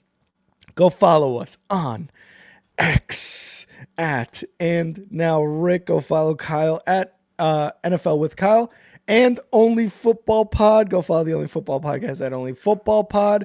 Make sure to hit that like, hit that follow button, hit that subscribe button, become a member. $2.99 a month, like it says down there. We appreciate everybody who was here. Bill, KC, Nick, Lil E was in the chat, Liam, and Daniel Barry. Really, really appreciate you guys being here. And Kyle, always a good time, brother. Always a good time.